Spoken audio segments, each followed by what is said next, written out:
Get this shit going. We're already ready. I want to do a little sound check. It's great content. Sound check? Some type of sound check. Sound check. Actually, let me piss first. You do, yeah, dude. That was a long drive.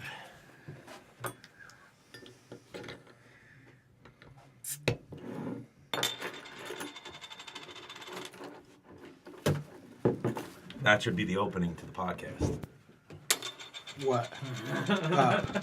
Like the way 50 Cent's fucking get rich or die trying. I'm recording that, so once we record, that's gonna be our intro. Or that could be the intro. Nah. 50 Cent sold like 20 million records. Oh, you a gangster. What's my thing called? Long Island Podcast Studio. Yeah, I think it's called Fuck Your Mother. Who do we got? Juan Archuleta. You ever think about getting a little mini fridge in here for me? Thinking about it. How do our mic levels are good? Yeah. Hey, let me make my little... Test, 1, 2, 3. That wasn't good. Yeah, that one fucking sucks. Let me try a better one. Good. Yeah. That wasn't good. That was your best one to date. It was, but then someone, I believe you, went over it. That was me, I think. Oh, it was Chris Algieri. I'm pretty hungover right now, so I'm gonna crush this beer. Yeah, I like that about you. What- Are we on right now? Yes, what do we have? Menace and The Man, episode 12. Congrats on Dennis on the Episode fight. 12. We're joined by world champion Chris Algieri. Who also... You picked up a belt. I Was did. that Friday night, Yeah, right? the WBO International Super Lightweight title. So It's a fucking badass belt. I should have brought it with me. It's heavy as fuck.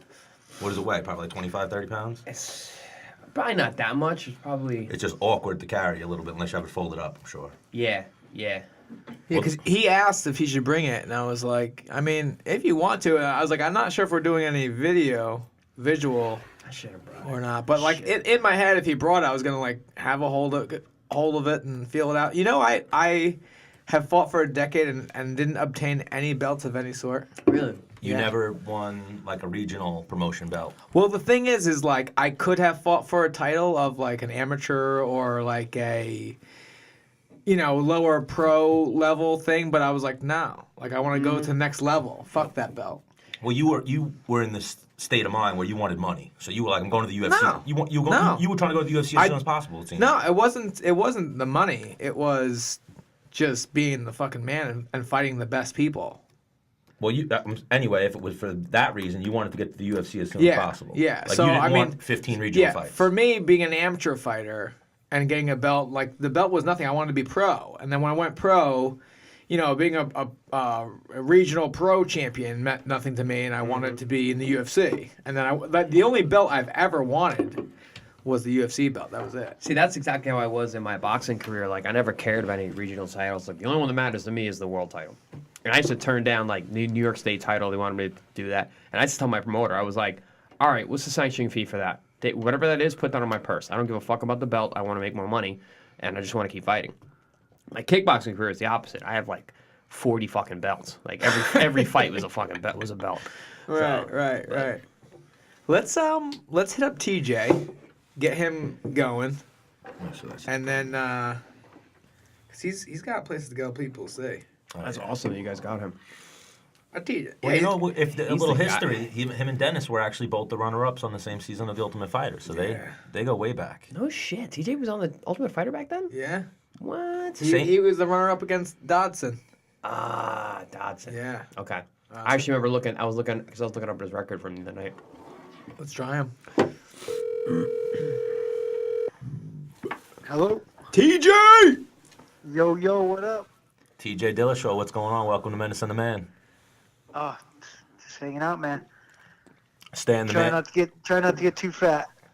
Stan the Man here. Dennis the Menace Bermudez, boxing world champion Chris Algieri, and now we're joined by the bantamweight UFC champion T.J. Dillashaw. TJ! What's going on, guys? TJ, you getting on the boat soon, dude, or what? Am I what? Getting on the boat soon?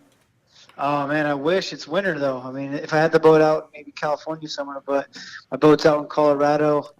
So one downfall about having it out in Colorado, I can only use it probably like 4 or 5 months out of the year. So you're The lake's frozen over right now. because man, I saw that thing and I was like, dude, you got a bunch of toys, right? Oh yeah, that thing's my baby. That's your go-to. I The love boat. it. That's my go. That's my go-to toy. If I can, I mean that Malibu, man. They don't skip a beat on making the finest equipment.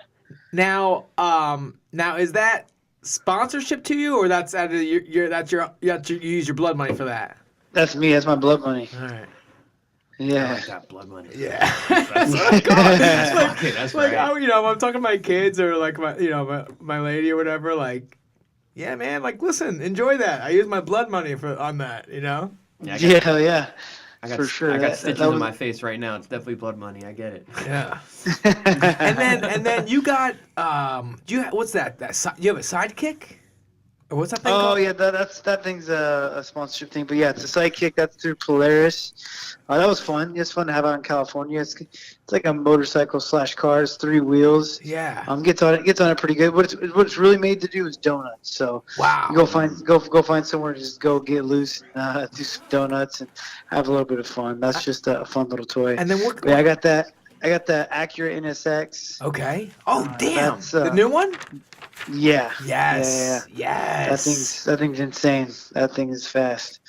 That's a bunch of fun. Did you did an Ultimate Fighter as a coach, right?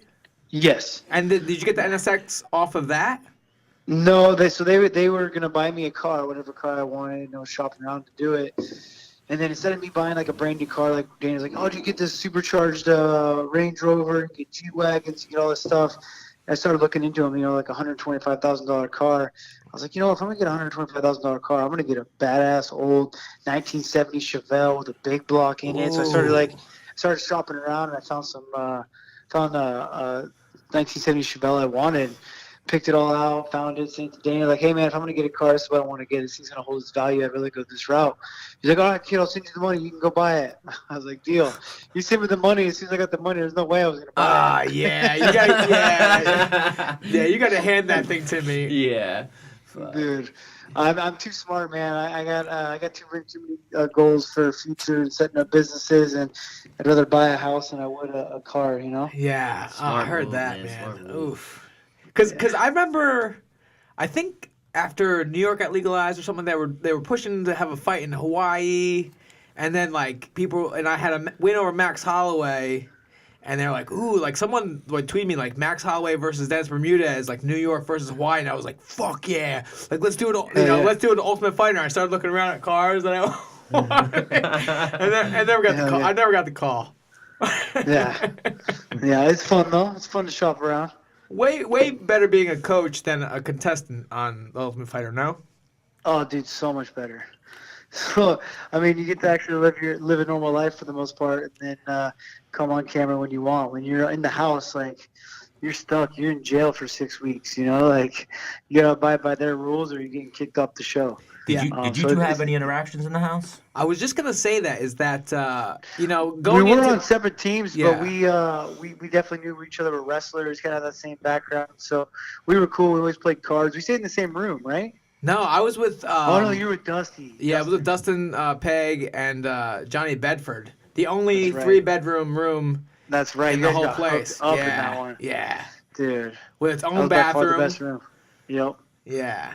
That was dope. Oh, that was a yeah. season of Killers too. Yeah, because I remember going on the show and I knew TJ through wrestling and stuff like that, and I was like, man, hopefully he's on my team. He's a different weight class, and he just has the same kind of mentality as I do. Like, fuck it, this is not a game. Like, we're in here to do work, And he was on the other team, so I mean that probably played a little bit of a factor of how much we did or didn't hang out, Yeah. And because again, we're in it to win it. Like like this is my team. I'm gonna hold these guys down, and vice versa.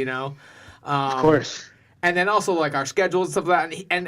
And TJ was like a gamer too, so like he wasn't dicking around at all in the house. Like neither was I. You know what I mean? So like I was in my room like stretching and shit like that, and like recovering, and like he was in his room doing like push-ups and pull-ups and shit. Yeah. TJ, I heard a rumor that you do like 500 pull-ups and like over 100 like push-ups a day. Dude, yeah, when I was, a lot of times I'll do like 1,000 push-ups in a day. Like, I'll get them throughout the day, you know what I mean? Like, just randomly throughout the day, I'll get 100 push-ups in here, 100 push-ups in there. And just kind of way to, like, if I'm not in the gym. Like, when I'm in fight camp, obviously I don't have time to do that. Right. Yeah. But when I'm not in the gym, I'll just, bust out push-ups throughout the day. Or my dad, when I was a kid, he's the one that got me started doing this. Like, before I go to bed, I'd go do 100 pull-ups, It's just something that would keep my strength up for wrestling. I didn't have to do like a full strength conditioning program, but just something to do it. So I kind of carried that over with my life. I would say more the push-ups because it's easier, but just to be able to do push-ups wherever the hell you want, But yeah, man, it's something I always kind of have stuck to that for the most part. Yeah, I gotta start doing that more. What, push-ups, pull-ups? Actually, what I do is if I'm playing a video game, so I don't feel like a complete piece of shit, is if I lose, I it depends on what order I lose. I'll either do let's say I'm playing Call of Duty and I die 14 times. All right, I'm gonna times that by 2 or 3, and that's how many push-ups I'm gonna do. Mm-hmm. Dude, that's so funny, man. Yeah. I used to do the exact same thing. Bro. I wouldn't based off of like my position and ranking. That's actually quite smart because it keeps you competitive. Yeah. But every time I would die and you had to wait to come back or whatever, I would just rep out as many push-ups as I could. Until the next game loaded up. Yeah. Yeah. So at least I'm not like a complete piece of shit playing video games for like 4 hours. Yeah. So I do squat thrusts. Squats. I'll run into my other room, the doorway, do pull-ups. I'll do push-ups. I'll do wall sits, lunges, whatever. I mix it up in between because, like, if I'm doing push-ups after every game, like, my chest will be completely smoked because I'm not that good. Dude, it's funny. We're psychos, bro. Now, TJ, did I pick up that you're a gamer, dude? I used to. I don't have time anymore, man. I used to all the time. Wife used to hate it. I'd be up till the crazy hours of the night playing Call of Duty. But man, lately being a dad, the lifestyle of being a world champ and having all the stuff to do. Yeah. I just haven't had time, man. I don't have time to watch TV anymore.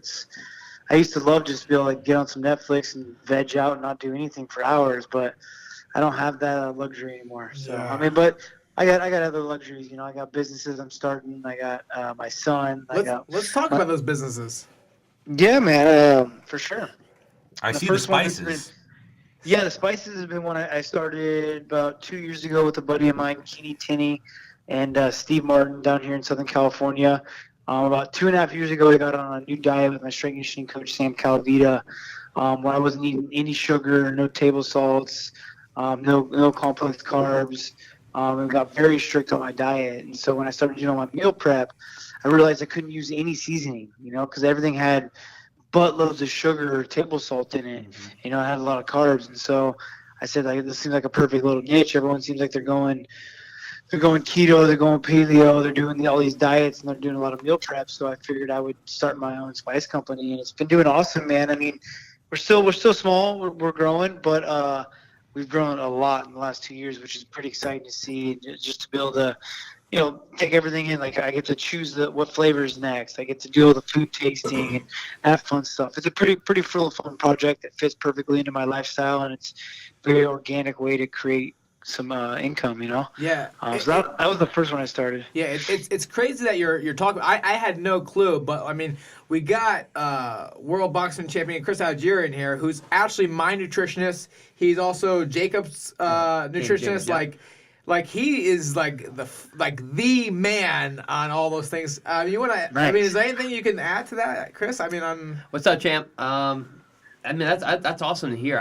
First of all, let me just say I was amazed at your weight cut for this fight. You looked healthy going into the weight cut, and to drop down to another weight class. I mean, that's supreme discipline and following a regimented plan. That's a beautiful thing. I tip my hat to you for that, brother. I appreciate it, man. It was just crazy that how great I felt too, man. I actually never felt better before. You looked it. No, you looked it. It was obvious. I walked out 149 pounds for the fight, which my fight before when I fought 35s, I walked out at 147. So my body bounced back completely. I felt great. My energy levels were good. My mind clarity was awesome because I was out. My body was out in ketosis a lot this camp because I had to lose the weight. but not because I was eating perfectly keto. Maybe it's because the intermittent fasting I was doing, or how much working out I'm doing with eating simple carbs, no complex carbs. Right. Not eating any complex sugars. I'm only eating natural sugars from fruit and stuff like that. So I wouldn't say I was on a keto diet, but my body would stay in very high ketosis a lot of times until my coach wanted to come out of it. So I was like a glycogen battery, ready to absorb everything my coach gave me after weigh-ins. Yep. And my body absorbed it all, man. I felt so good. So it's really unfortunate that I didn't get the chance to show all the hard work and the science that I put into those 12 weeks. I didn't get that chance to do it. I think that's the thing that's been bugging me the most, man. I haven't really slept very well since the night of the fight. Just been racking my brain on shit, and it says, well, it's a bummer, but I got to roll with the punches. That's the fight game. We live in the highest highs and the lowest lows, and That's a fact. unfortunately, for whatever reason, man, it did not want to happen for me that night. For multiple reasons. Not only it getting stopped too soon, but also the shot that I took, man. It's like wasn't like I was out there and took one on the button. I got hit in the back of the head. I dipped my head, took a nice little. Tiniest little shot to the back of my head, which took my equilibrium away, and yeah, man, it just super unfortunate on multiple things because I'm just 10 times better than that guy, and I didn't get the chance to prove it, and I kind of sound like a broken record right now. But yeah, that's how I feel. You're good, dude. But I mean, when you say you started your camp 12 weeks out, that's when you started dieting. Yeah, man, that's when. Well, so I didn't find out I was gonna fight 25s until I was 10 weeks out from the fight. But yeah, I started I always do long camps. I'm a psychopath. I mean, I've already been back in the gym since I've been home. I don't like to take time off. I get stir crazy. So I do long camps. And so throughout that long camp, though, I do make sure to take some breaks, and I don't spar all the way through, and do certain things that make sure my body feels good. And I do a lot of hormone testing, hair analysis. I do a lot of stuff to make sure my body's in peak condition. So, I do long camps. Yeah, and touching on what you were saying before, I'm in the same boat with you, man, because I remember, I've been piped really bad where, people are like, oh, damn, this dude's done. He's dead. He's actually locked up. He fell down cold. And then I get back up and win the fucking fight, And so I can very contest to what you're saying with when I fought the Korean Zombie. He dropped me. He hit me twice before I even hit the ground. And I grabbed whatever I reached back to grab a leg. It just so happened the ref stepped into his leg, and people were like, "Oh man, he was out of it. He grabbed the wrong leg." No, you idiot! My head was down because I don't want to get punched in the face, and I'm grabbing whatever leg it is so I could pull it in and fucking take him down. I know exactly what you're feeling and whatnot. It is awful. Let me die. I don't That's what I'm prepared for that. When I signed on the dotted line, man. I signed on the dotted line knowing that this was my career choice that I chose. It wasn't like I'm some guy that's looking for a way out.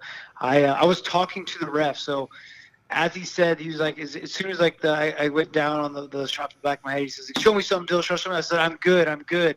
And we continue to scramble. I go to stand back up again. He catches me with the left hook. I come in to hit a switch, and that's when he jumps on me, And I'm instantly standing up and saying, are you fucking kidding me?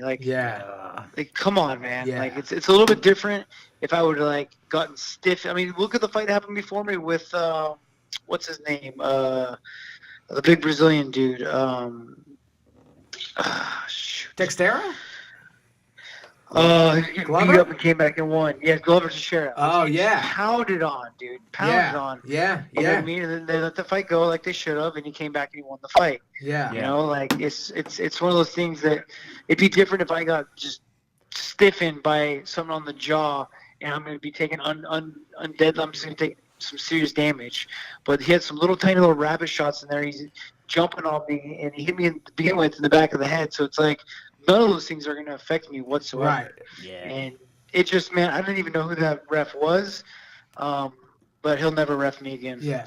I tell you what, I mean, you can do whatever you want, but for me, what helped me kind of get over the Korean Zombie fight was just being you know what, the ref was trying to keep me safe. He was just trying to do his job to the best. We've had that conversation before. That's what it is. The referee's trying to keep the fighter safe, but at the same time, the fighter is willing to die. 98%, 99% of the fighters are I'll die in here. I'm fighting for money. I'm fighting for my pride. Well, I mean, like we talked about on the car ride, if I'm moving, I don't care if I'm moving like a slug. If I'm moving, let me go. Let me lock up completely. If I'm moving and trying to grab, like, if I'm not moving like, like I was earlier, like, let me keep going. And we've always talked about the reaction, too. Like, after Korean Zombie, you hopped up and were like, whoa, yeah, come I looked on, at the bro. ref and said, really, dude? This, yeah? TJ popped up. I know, even I though, saw it. TJ, you did get rocked there, but you were able to recover so quick that you were able to pop up, and you were actually fine. So Yeah. I was... Yeah, man, it's one of those things. That's why I say it's from getting hit in the back of the head. Like you lose your equilibrium, but you're 100% there. It's not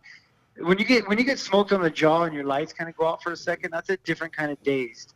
This one, when you get hit in the back of the head, you're 100% aware of what you're doing, but your feet or your balance don't want to work perfectly yet, which takes maybe 10 seconds to come back. Especially because you're mentally there, and I'm in fucking insanely good shape to where I'm gonna bounce back faster than the normal fighter. It's just unfortunate. It might be safe to say that I got rocked worse than you did. In my fight, I got dropped, and like I got up and I was like, "Oh shit, fuck, we're here again, huh?" And like he backed off.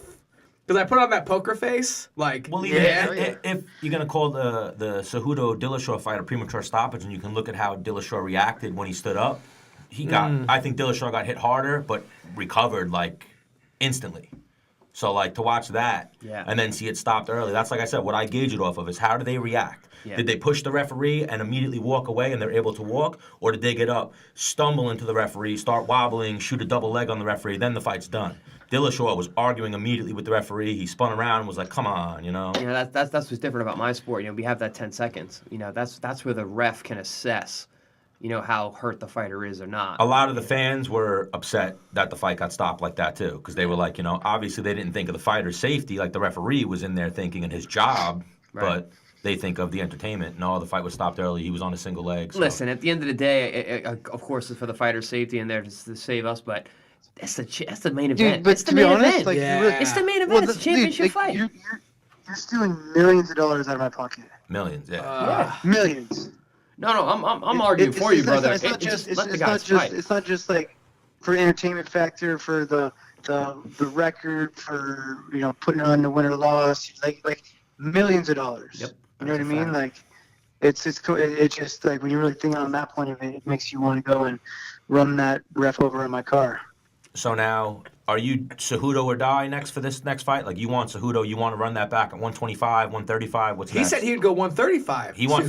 I heard Dillashaw said he wants to go 125 again, right? Oh. Obviously. I mean, look, man. Obviously, I would love that chance because the work that I put into it. Like the way that I made the weight, how awesome I felt. I'm the one that freaking just saved that weight class. Don't even talk about the flyweight division until I said I was willing to go down. You know what I mean? Like, I'm the one that went out there and has now given fire to that division. Even though I was the one talking about closing it, all this stuff, now people actually care about that belt. No one ever cared about it until now. Oh, yeah. And it's just, it just sucks that I got all that work in there. So, obviously, I'm going to want it at 25s, but I have no right to say where it's going to happen. So, I told him, like, look, I'll fight. I came out publicly. I said, I'll fight him tomorrow, whatever weight class he wants. I'll fight him at 125s and put my 135-pound belt on the line. I don't even care. I just want the fight back. So 125 is where you'd like to have the next one at. If it was my choice, obviously. Double champ, dude. Yeah. Fuck yeah. So is that where you left off with the UFC, or you haven't heard anything from them at this point? Obviously Dana knows. So I talked to Dana that night. I was pretty heated, so I talked to him that night and told him, like, look, we need to make this right. This is complete bullshit. He knows what he knows what I want. He said that give me a couple of days, got to go back and figure this whole thing out, and I'll be in touch. So I haven't heard anything since. But every media outlet I talk to, everyone that I hear talking about it knows that was an early stoppage, and they all want to talk about that. So then let's make right by it. Let's just run this back. You know what I mean? Like, my body's ready to make the weight. I did it super healthy, and I want to prove that. If people want to talk about being fragile at the weight class, this and that, like, I want to prove that wasn't the case. But obviously, I'll do it anywhere. Now, TJ, did Dana reach out to you? You reached out to him after the fight. I text him. All right, because he was talking to me backstage. I was about to be like, that motherfucker, because like I retired and like I like reached out to him like, hey man, like thanks for the opportunity to fight, and he like wrote back like, yeah, it was good to have you. Like, you're one of my favorite people to watch. But I was like, man, you should have texted me first, dude. Like I'm playing a game with like the girl that broke up with you, you know? Yeah. I'll wait. I can't see Dana texting that many people. No, man. Yeah, who's he texting? I mean, I'm busy. I can imagine how busy he is. Yeah. So TJ. A few days removed. How many times have you watched the fight now? Are you watching it over and over again? Man, I can't. You letting it go? I watched some highlights on Instagram the night it happened, but now I can't. It makes me sick. Yeah, let's talk about something way cooler. Way cooler. So TJ, being a dad, talk to me. Yeah, dude, it's the best. It doesn't get any better. It really Well, doesn't. hang on. Don't lie to everybody. I'm a dad twice over, dude.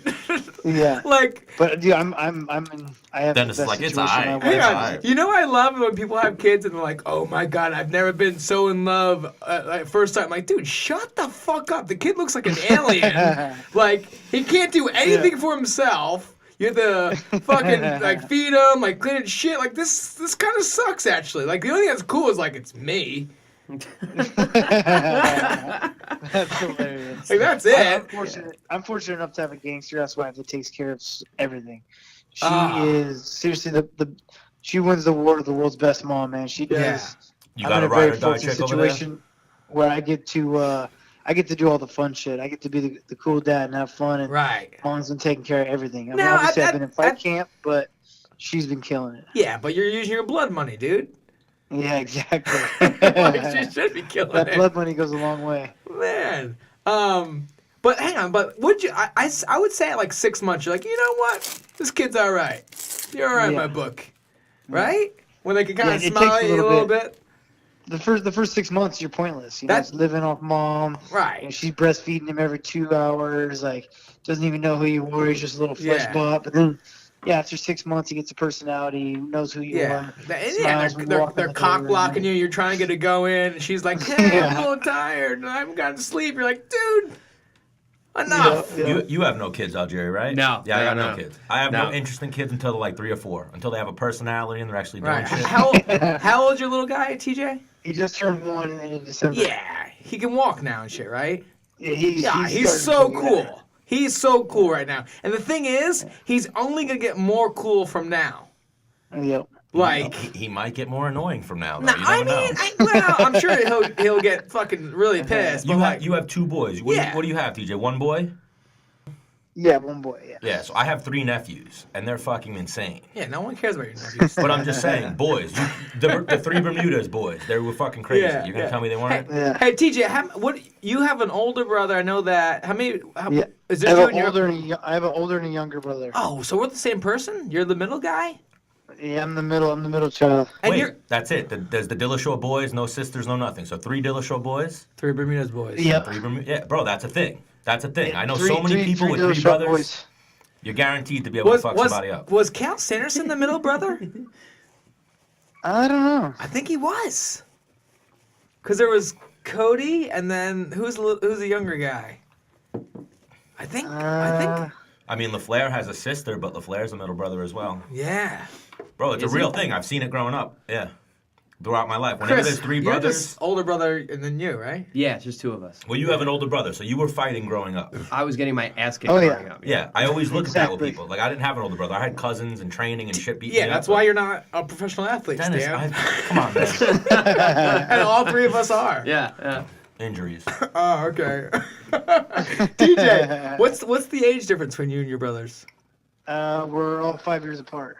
Oh, wow. Because my older brother's 5 years older than me, and my younger brother's 2.5 years younger. So, like, my older brother, everything he did, I couldn't compete with him, but I could compete against his ghost, like his records. And then I think I set the bar too high where my younger brother was like, fuck that. Could you say the same for you? Dude, I mean, even though we were 5 years apart, me and my brothers, man, we're super close. Like, everything my brother did, I tagged along. I got involved in shit I shouldn't have at too young an age. I was going to high school parties when I was in 8th, 7th grade. Like, yeah. But you know what? I learned quick. Yep, that's exactly how it goes. My brother's 5 years older too, and I had same experience. Yeah, you grew, even on Long Island, you grew up quick. I'm losing you guys. I don't know if you can hear me. All good. What are you going with, Juan to go cut weight soon? Can you hear us now, TJ? Oh, we might have lost them. All right. That was good though. That was awesome. TJ's I'm the man. gonna hang up on his ass. He might be doing Can You Hear Me Now, though, right now. So. Hello? Well, see you later. Well, you know what happened? He might have just gave us the Sarah treatment. Hang on. I wanted to go there with him. There's a big thing going on right now. So he called up our Matt Serra show, called him up, and he was like, no. I'm on my way to training. I can't talk right now. And he hung up on them. So Matt Serra was like, you know what? I hope you lose to Cejudo now. And you know what? I really don't like that fucking guy. You know what? Don't ever get that guy on the show again. You know, like Matt Serra went in on Wow. Dillashaw. Hang on. I'm definitely gonna use that for future. Actually, I'm probably done being interviewed anymore. No, you'll get some interviews. But the thing is, like, imagine, like, hey, I think I'm losing you. I've done And that. then I've just definitely done stop that talking. before. I've definitely done that before. Did T.J. Dillashaw just do the Irish exit on the show? Like, oh, wait, No, I like it. I love it. Absolutely. I That's mean, amazing. I think that's amazing. I feel like we were starting to. Drag it out. Yeah, we were starting to stretch with him a little bit, right? Yeah, no, I mean, I think it was an awesome interview, man. Well, shoot him a text. Tell him thank you. Tell him we lost him. Bad connection. Tell him it was Joe's fault. Yeah. He's awesome, man. That was great. Yeah, he seems like a good dude. The thing is like that dude is he's like you, Chris. Like he looks like an anatomy board when he shows up. And I'm just Everything like, Alp ever tells me, because I talk to Alp often enough, he says he's a fucking machine. Like, he's so, like, disciplined and, you know, like, just the discipline is where you can't get around. And I deal with that with, I always try to get Robert Whitaker, you know him? Yeah. On the show. Yep. And it's just like, he doesn't deviate from his training at all. Right. So I'm against a time difference, and I'm up against a crazy person who doesn't. And then coaches on top of that who are crazy, and they're like, you know, like we talked before, how Listen, you said every fighter. we're all crazy. Yeah, Well, hang on. we're all fucked up. You're talking to a man who like, hang on, he's so strict with everything he does, and like The most disciplined guy. yeah. I tell you what, looking back at my career, that's one thing that I fucking feel like I sucked at to a certain degree, and I feel like you bear down. Well, when no, you need as to. I bear down when I need to, Yeah. but it wasn't all the fucking time. Yeah, but your biggest asset is your fucking fighter. Yeah. You show up Yeah. when it's time. Yeah. Like Yeah. even if you're not ready, you're fucking. Yeah. It's time to fight. Yeah. Well, like when I first started, like you know, the mentality with wrestling, I was always training and stuff like that. But I didn't really learn about nutrition until I fucking met Chris Algieri. You know what I mean? About like I didn't really know what it took. That was And kind of funny how that came about. Like you and Ryan would just like ask me questions. Like in the Chris, gym. if I told you what I did in college, you'd be like, "Are you kidding me?" Like I would be like, dude, I know what you did when I first started talking to you. It was fucking nuts. So I was like, are you really eat like this? Yeah. Like I would eat like a chicken parmesan, and I'd have a competition in like 2 days. I'm like, I should, but I just won't eat for the next 2 days. Yeah. But I'm eating the chicken parmesan now. Oh, that was your diet? In college, yeah. I didn't know any better. That's all I knew. The funniest thing was, Dennis, when I re-listened to the show last week when we were talking to Ben Askren, what you told, like, your struggle in college. And I was like, man, that's, like, it right there. Like, you really wanted to fucking wrestle. Dennis used to eat people's scraps. Like, he didn't have money to eat food. So he'd be like, oh, you going to eat the other half of that sandwich? I'm going to eat the other Well, no. I wouldn't have money to go to these tournaments or to go, but I would be like, but my coach would be like, come, just come. I'm like, all right, I'm coming. But again, when I say I have no money, I have nothing. Mm-hmm. So like, how am I gonna pay for food and stuff like that? So like, Chris, you done with that? Yeah. You'd be like, yeah, I'm done. Like, all right, can I eat it? Like, all right, cool, thanks, dude. You find a way. Yeah. Like, I mean, That's the shit people don't hear about. Yeah. Like, yeah, you find a way, motherfucker. Like when you want it, you know. I go all the time. Like these, like I've had young fighters and coaches come up to me like, hey, you want to manage or sponsor a guy or whatever, like help my guy out. And I'm like, what do you mean? They're like, well, like he needs some extra money. I'm like, get a fucking job. He's like, nah, he's got to focus on training. I'm like, man, I worked up until fighting in Barclays for a world fucking title. I'm training women. Yeah, kickboxing classes. Yeah. The kid can work. Yeah, you find a way. Yeah. When I first started fighting, I would sleep 4 hours, get up at 3 o'clock in the morning, drive 45 minutes to work, work for 4 hours at UPS, go to sleep for another 4 hours, get up and train for however long, and then repeat. You know, if I needed extra money and I had to do extra work at UPS or do some landscaping, that's what I did. But I mean, I used to work at a bakery at 4:30 in the morning. Wait, we got to go back to that. You were a landscaper at one point? yeah, dude, I'm fucking Look Puerto at him. Rican. Look at him. Yeah. Look at my skin. Look at him. Of course you Where would. were you landscaping? Upstate or in Long No, Island? Pennsylvania. Oh, Pennsylvania. Yeah. No, but I mean, I used to work in a bakery. I was saying, like I said, we listened to the Would interview you in the car. before you get knocked God, out? yeah, What do fucking you? cut I'm me sorry. off I'm one sorry. time. I was coughing. I was saying how you play up the stereotypes to Tay Edwards. You do. Don't get Yeah. racist now. No, it was a joke. Yeah, It's you're a gonna joke. get fucking your Fucking ass guy. whooped, This guy's dude. he's cutting me off. He's getting racist. This is gonna Yeah. get fucking ugly in here in a No. second. But yeah, I worked in a bakery in the morning before training, so I would make some money in the morning. I'd go train, then I would go to fucking class, and that was in school. Yeah. You know, and then I come at the class. I'd go run. You know, between classes, I'd go to the sports center and run laps or whatever, and then go back to class.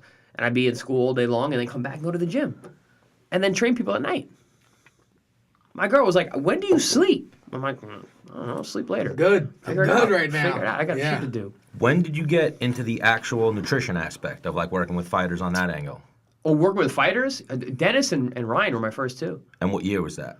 Ooh, boy. That's what I'm looking through my email right now, is to find an email from LaFleur where LaFleur sent me a diet from you and was like, no, just shut the fuck up and do this. Yeah. Oh, you know what it was? It was my I worked with you first for my very first, I call it my first UFC fight. Okay. That was in New Jersey. Because I don't consider the finale my first UFC Oh, fight. yeah, I remember that because I came to the weigh-in.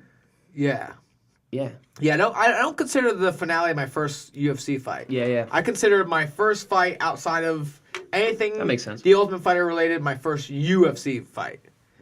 Let's get Juan on the line, and then we'll talk about me and Chris fucking people up this past weekend. Yeah.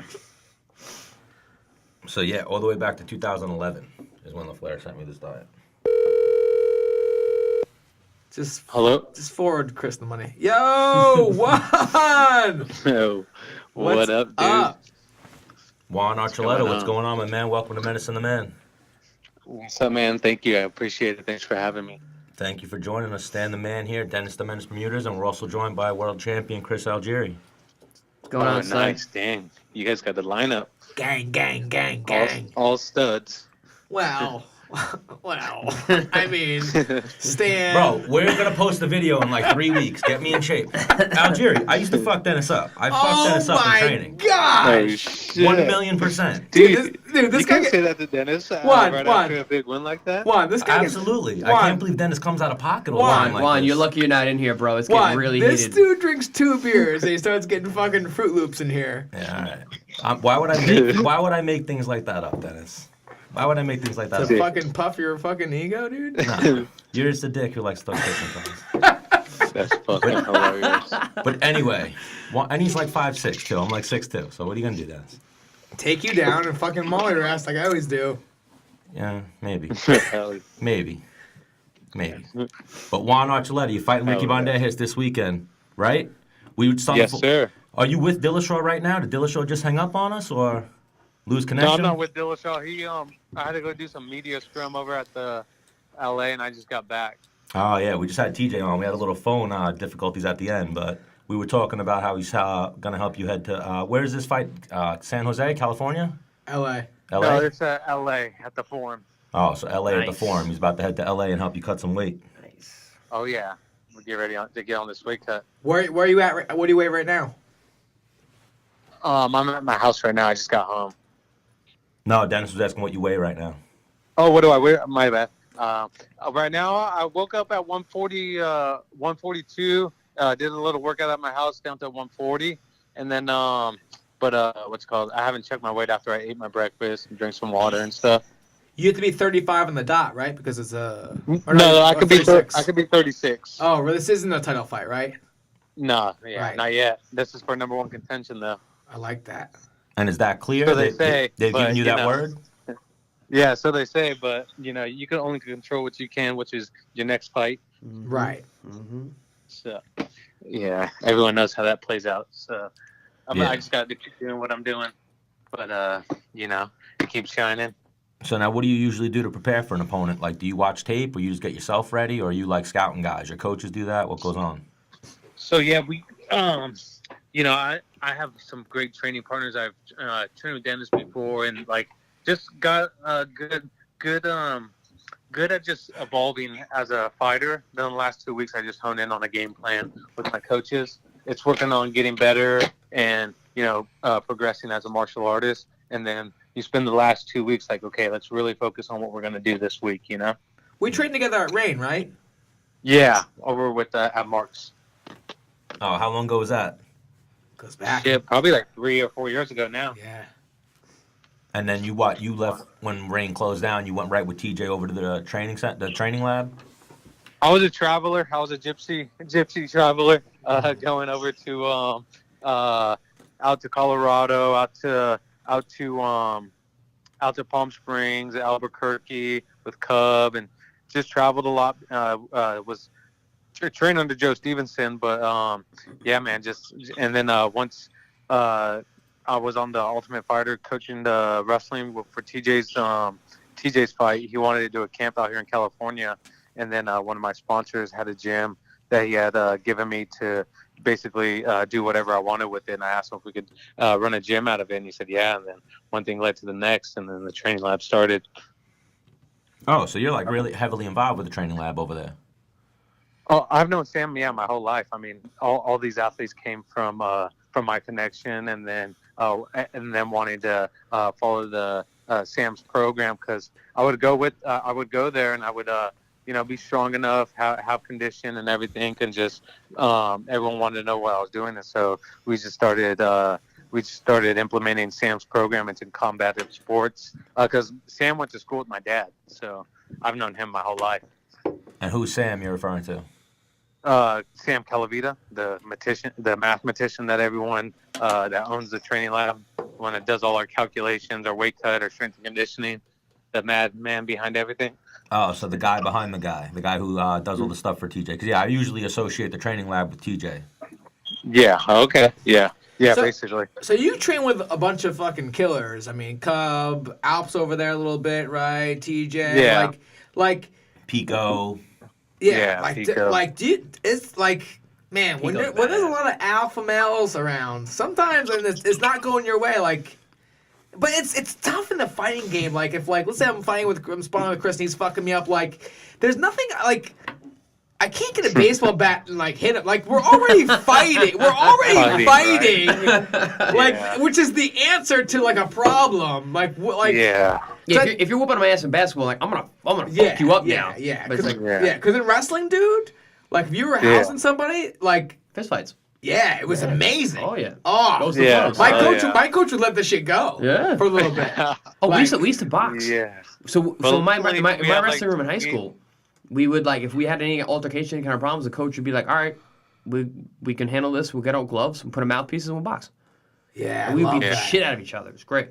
Because where I was going with this just got, as I was saying, I was like, I better shut it right down, because, like, is there any animosity? You guys get a little pissed off at each other a little bit, but, like, it gets resolved right there while you're hitting each other. Like, I don't know. Yeah, that's what's good with Dwayne, Tiki Ghost, and Paul Herrera, Mark Munoz. I mean, Mark, and just all our other coaches are good at saying, hey guys, let's switch it up. Let's call this round early. Got and you. so yeah, they're good. They know when the tension's about to rise. And then it's trusting in each other.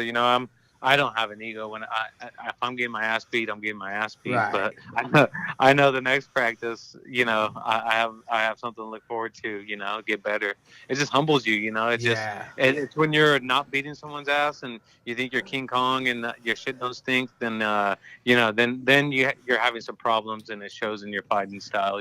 Yeah, I tell you what, I think you were an amazing team. The fact how you said they'll end things early, because the thing is, like, I've definitely gone into some training sessions where I'm fucking already taking myself fucking too far, and I was talking to Chris even going into this fight. I was training, and I was like, I think I took more money out of the bank that I had in my bank account, Yeah. and it starts going the opposite way for you, and it looks like you have a group of guys around you that see that almost before you feel that, and they're pulling you out, man. Like, is that not one of the best feelings ever when a coach is like, hey, you're done, and you're like, what? Like, I'm still like, you feel like shit, but you don't be a pussy. Your eyeballs hanging out of your head. Yeah. I'm still Well, good. I'm good. The Like, best thing about sit. us is the best thing we have is Sam. He tracks our recovery, and he lets us know. He sits us down like, hey man, like, I really think you should next 2 days off. And when we like, why is that? And then he'll show us on his computer our recovery and how much stress we have. And we're like, okay, good. Cause I was feeling like shit. He's like, I can tell. Like, you need to pull off. Otherwise we're not going to get you to bounce back. You take a day or two off and next thing you know, you're feeling like Superman again. And Now, it's just all are you guys using an Omega Wave, or what kind of technologies he's using? You know what? I can't say the stuff that he uses is because it's benefiting us so much, and I don't want people to know. Wow. Insider It's pretty secret. It's pretty much his own algorithm, though. It's even hard to come up in like heart rate variability and just really big. It's a big algorithm, Our whole training camp is, and so it's hard to put into words. Okay. Because I'm not scientific at all. I'm just the athlete, But I do know sometimes when he's talking about, like, even still when he brings in new people, I'm starting to put things together. But yeah, man, it's just having him surrounded by us and overseeing everything with diet, nutrition, recovery. It's paid huge dividends for sure. So I gotta get Sam on the show. Yeah, 100%. Kick But me his- he doesn't like talking about it. But Dude, hang on. The thing is, turned Rogan down. I'll ask him about like girls and shit like that. I don't even fucking. Which brings me on my next subject. Were you single? I'm married, yeah, with 3 kids. Ah. Oh man, he's got a brood over there. Yeah. All right, let's go to But that. it's Next question. Next question. Yeah, exactly. Are you helping TJ with being a father? Yeah, absolutely. Well, hang on. We So he's one of your close buddies. So when he told you, "Hey, my lady's pregnant," was he vulnerable? How was he doing? How did he handle that? well, first he was like, "Hey, man, I can't get my girl pregnant," and then or we're trying to get pregnant, and I said, "Hey, man, Coach Cal could really help with that." And so once he got introduced to Coach Cal, his natural testosterone and his sex-binding testosterone, our hormone level went up. So it was just like it was beneficial, and and he had his son Bronson. Do you help him with the mental? Like, I mean, I've sat down with a buddy or two. Like, all right, man, listen, being a dad isn't that bad. Like, look at me, I'm doing it. Yeah. He sees it. We have a huge family vibe around us. I mean, Mark Munoz, all our coaches have kids, and our teammates and stuff. So it was easy. Everyone treats each other like brothers, and we're all family. And it was so. I'm sure for him right now, because families are number one. Are for me, it's my faith, and then my family, and then and being around it, you just grow accustomed to it, and then just of course, I mean, you have kids, it's trial and error, Yeah. Like, damn, I really fucked that up. Just like fighting. Just like fighting. Yeah, Fighting, exactly. I mean, that's what life is trial and error. The whole thing. Yeah. And it's the people that fail and pack it in that fucking suck. Yeah. But those motherfuckers that are like, yeah, that sucked. I'm gonna do this now. So you got 3 kids. What do you have over there? What are the ages? So I got a 3-year-old, a 5-year-old, and an 8-year-old. 2 boys and 1 girl. Is the 3-year-old the boy? Yeah, there's boy, girl, boy. Now, I don't want you to take any offense to this. I have a 3-year-old. Is your 3-year-old an asshole?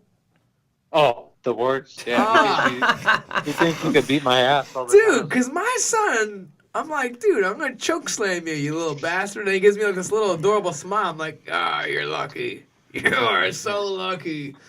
Yeah. Yeah, he's hilarious. He just walks around throwing hooks all day. He's Hook City. Oh, yeah.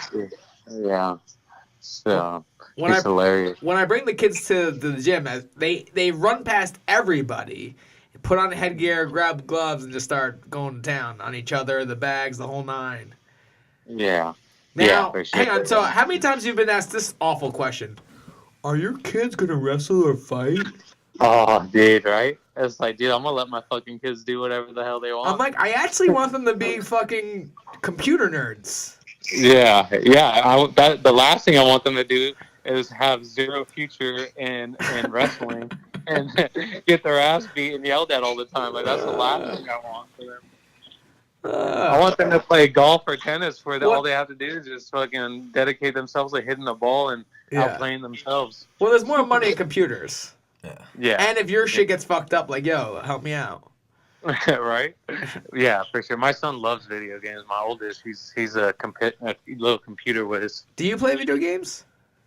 I used to. I had to stop. It took over my life in college. Oof. Yeah, it seems Not like not as bad as some of those Give it up. dudes that had the World of Warcraft. There's some stuff. I had a heavyweight, Eric Nye. All these that- guys at Long Island MMA are addicted to Clash of Yeah. Clans. And even at Oh, Sarah's, dude. I'm told. Clash Royale, dude. No, Dude, it this changed. that ain't It nothing. changed. We had a You're an heavyweight. We had a heavyweight that was on full ride scholarship. Just disappeared and no one could find him. Stop. And finally, they kicked open his door. He had boxes of pizza everywhere. He was in his room just playing freaking World of Warcraft, just in a different world. No shave, just like we're like, dude, you need to pull yourself out of this whatever your world you're in. Just lost his scholarship, everything. It was crazy. That's insane. That Rank would number never 2 in the happen. country. That would never happen to me because my dad would whoop my ass. Oh, dude, my dad would have found me in 2 minutes. I'm still afraid of my father. My dad would drop me off and say, "See you at the house," and I'll be like 20 miles away from home. Really? With nothing. I like Yeah, that. when we were kids, he would drop us off at the dam, and we had to run the soft sand 12 miles to practice. Oh. So would you grow up in California? Yeah, born and raised in the high desert. And what is Archuleta? Archuleta's Spanish, so I'm actually going to Spain at the end of the year, the end of the month after my fight. Oh, nice. Victory Yeah. or no victory? You're going to Spain either way? Oh yeah, it's already booked. Yeah, so but we're getting the victory. I mean, it felt like I lost last week, and I got to go back in there and bounce back, because TJ's my best friend. So seeing something so devastating, just unfortunately for TJ, he has to wait a while to get it back. Fortunately enough for me, I could go back in there and get that win back. Because it feels like I lost. I mean, Dennis, man, you train with someone so much, and Yeah. you know you have it. You're just like, yes, we got this fight. And you go, and something crazy like that happens, and if you just take a blow to your fucking stomach, and you're just like, oh Yeah. man. What are your thoughts on that? On that whole? I think it's uneducated refs. Honestly, we have a problem with that in MMA. And I heard in some of your interviews with the judging. I feel like it's the same thing with refs, man. They don't know what shots do what. Damian Maia, the guy let him pull guard and weather the storm. Us as wrestlers, you have to know that wrestlers, when they get rocked, they're looking for legs. That's our action. Yeah. Even if we're taking hits, we're still looking for a leg to grab. Like and then for 2, it wasn't on the chin, man. It was a equilibrium shot. Like your balance is fucked up. You got an Olympic gold medalist trying to weigh you down. Like it's a wrestling match at that point with striking. So it's like, man, none of it. Of course, he's stumbling and bumbling, but at the same time, when you tell him, "Show me something," and TJ's talking back to the ref saying, "I'm going for a single." Like, what do you want? What more do you want? He's there. He's coherent. He knows what the fuck's going on. It's just like, geez. Yeah. It's always. But who knows if he gets knocked out cold. Then he gets ridiculed. It's Yeah. honestly, it's a tough job being a ref, but at least be educated, man. At least know what shots do what. Yeah. I agree with all of it. Yeah, it's like you said, man. Like, what the fuck does it take to win a fight? A decision. It's like I beat a guy 60 strikes, I lose. I hold the guy down, have 90% of the control for ground control. I get outstricken by six strikes. Like, what's the rule set here? Yeah.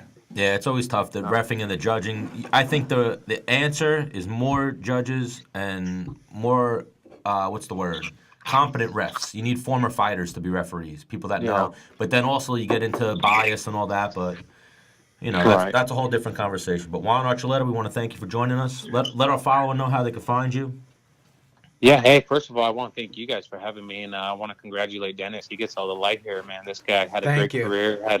Dude, truly inspiration. I've followed you ever since you've been out here and training with me, trying to follow in your footsteps. Thanks for laying down the fucking road work for us future guys. It's wouldn't be done without the road work that you guys did, man. So Thank you, bro. I'm humbly grateful for everything you've done. I was a huge fan, followed your whole career, watched every one of your fights, and try to implement your fighting style into my fighting style as well. So thank you, man. Thanks for everything you've done for the sport. It's truly amazing and remarkable what you left and how you impacted us. So don't think you didn't impact any of us, man. I loved you. I loved everything about your competition, and and I hope your fighting style shows in my fights, and you're able to see that and be proud of it. So No quit, dude. Fuck this dude up. Get in his face. Pressure. Take him down. Fucking throw him down. Fucking. Take his soul. Yes. Yes. The Hang on. wrestler way, Take the soul. Yes. Yes. Make him Absolutely. quit. I'm looking forward to watching you fight, man. Yeah, I appreciate it. Yeah, I'm excited. It's this Saturday? Yeah. This Saturday at the Forum, 6 p.m. Pacific time. Now, what do they It'll be got? around It looks 9. like you'll be the second fight on the main card, right before Jack Yes. Swagger's debut, Aaron Pico, Yeah. Fedor versus Bader. So it's a solid card. Yeah, it's a solid card. So you're gonna see some Dennis Bermudez action and Fuck yeah, dude. just for you, baby. Yeah. Juan, Yeah. Juan, after you knock Ricky Bandejas out or submit him, make sure you shout out Menace and the Man. Oh, I will. For sure. Yeah. Hell yeah. Well, yeah, your fans, thank you guys for tuning in. J Arch MMA is where you can find me. I appreciate you guys and your time. Thank you, Juan. Everybody, look Time him to up. go get down to 135. Yeah, have fun cutting weight, bro. Do it I safe. appreciate it. Juan Archuleta. Everybody, check him out. Take it easy, my man. Thanks, guys. Bye. Boom. You were doing the wave, and then he gave you the nicest compliment that anyone's ever given you on the show. The wave? What are you talking about? I said you can talk to him. Yeah. I have nothing else anymore. I don't like. You have more. Dennis, you're the man. You're the greatest fighter I've ever seen. And I love your life. That was But nah, Juan Archuleta's the truth, man. 21-1, and in Bellator. So now, you being a UFC fighter, Dennis, what do you think? Like Bellator, they're the same guys. Like a fight's a fight, or is that lower level of competition? No. They're high level guys there. Hang on. I think their lighter weight guys are the real deal. I think when they start getting a little heavier, Then the divisions are thin. yeah. But as far as those lower weight classes, the weight classes, there's so many Like- guys. I agree. No. That's a good assessment. No chance do I want to fight Juan. He's like, I've seen this dude around. He looks like he's a fucking killer. Do you Like, remember training with him? Yeah. Is he big? I mean, Well, he's a 35er. he used to be 45, but yeah, now he's making 35. Yeah. No, he's a badass, dude. Now, do you know Pico from your travels, Algieri? I don't, but I'm a huge fan. Yeah. Well, hopefully you're going to get him on the show next week. He was a little bit too, because he's the co-main event, so he was too busy with press this week. But, Press for Bellator? He's a fucking badass. well, Viacom is what it is. They got press, yeah. Viacom, Schmiacon. They're a pretty big company. They might come out at you with an offer if you're a free agent. They might. What do I need to step back in the octagon? I need 100 and 100. We were talking earlier about that. 100, 100? We were talking earlier about that title. You're probably 2 or 3 fights away from a title fight in Bellator. 1 fight. Well, the thing is You could probably talk some shit and get a number 1 contender fight in Bellator you're tomorrow. right. I was watching like some interviews I did on YouTube, just making sure I was sound articulate, you know. Yeah. And then it was followed by a highlight reel. And I was like, I haven't seen this highlight reel in a while. And I was like, man, yeah, that's why I retired, because that guy in there was moving very fast, throwing very, very high volume, and was cutting 10 more pounds, like And had zero fucks given. apprehension about anything that was going on. No, did not care. He just Bullets wanted, flying by. Yeah. Nothing, no matter. just Nope. wanted your soul. That's all I wanted. And I'm like, now I'm in there and I'm like, really hearing what the corner's saying, and I'm like making sure like that guy's tired over there. And You're smarter now, so you're registering more Well, of the but consequences. that's what it is. The maturity that comes with an aging fighter is different. Like I think a lot of times, I've talked to Dennis about this many times off air. You know about just like how you change and the different ways that you kind of look at things as a fighter, and like should I retire? Should I not retire? And like I go back and I watch my kickboxing fights, and I'm like, fuck, I would never do that now. Like, I was a maniac. I've shot out of a cannon. Like, I didn't care if I got dropped, got up, no Right. problem, like, whatever. Now, I'm so much more calculated, and I think so much more. I don't think it takes away. I think it's just a different style. It's a different mentality. also, when I look at the fight game, whether it's boxing, whether it's MMA, it pays dividends, I feel, to be a long, lanky fighter. Yeah. Which Range- I do range. not have at all. Yeah, it's true. Well, you know? it's the game of tag and take less Yeah. damage and Well, Take the guy more, this is my argument for this all the time. Every fight starts in opposite corners, so range is the first thing, right? Yeah. So length is if I can hit you before you can hit me, that's an advantage every single round. That's Right. how we start. We don't start on the ground. We start standing and we walk towards each other. Like, I'm gonna have the advantage. Right. Man, I just I don't have that range, and I feel like You're a fucking nightmare once you get past yes, that range. yes, for sure. But like if I was to build a fighter like you do in a video game, I'm a tall, leaner guy. Yeah, long and strong. Yeah. Yeah. Long and strong and speed kills.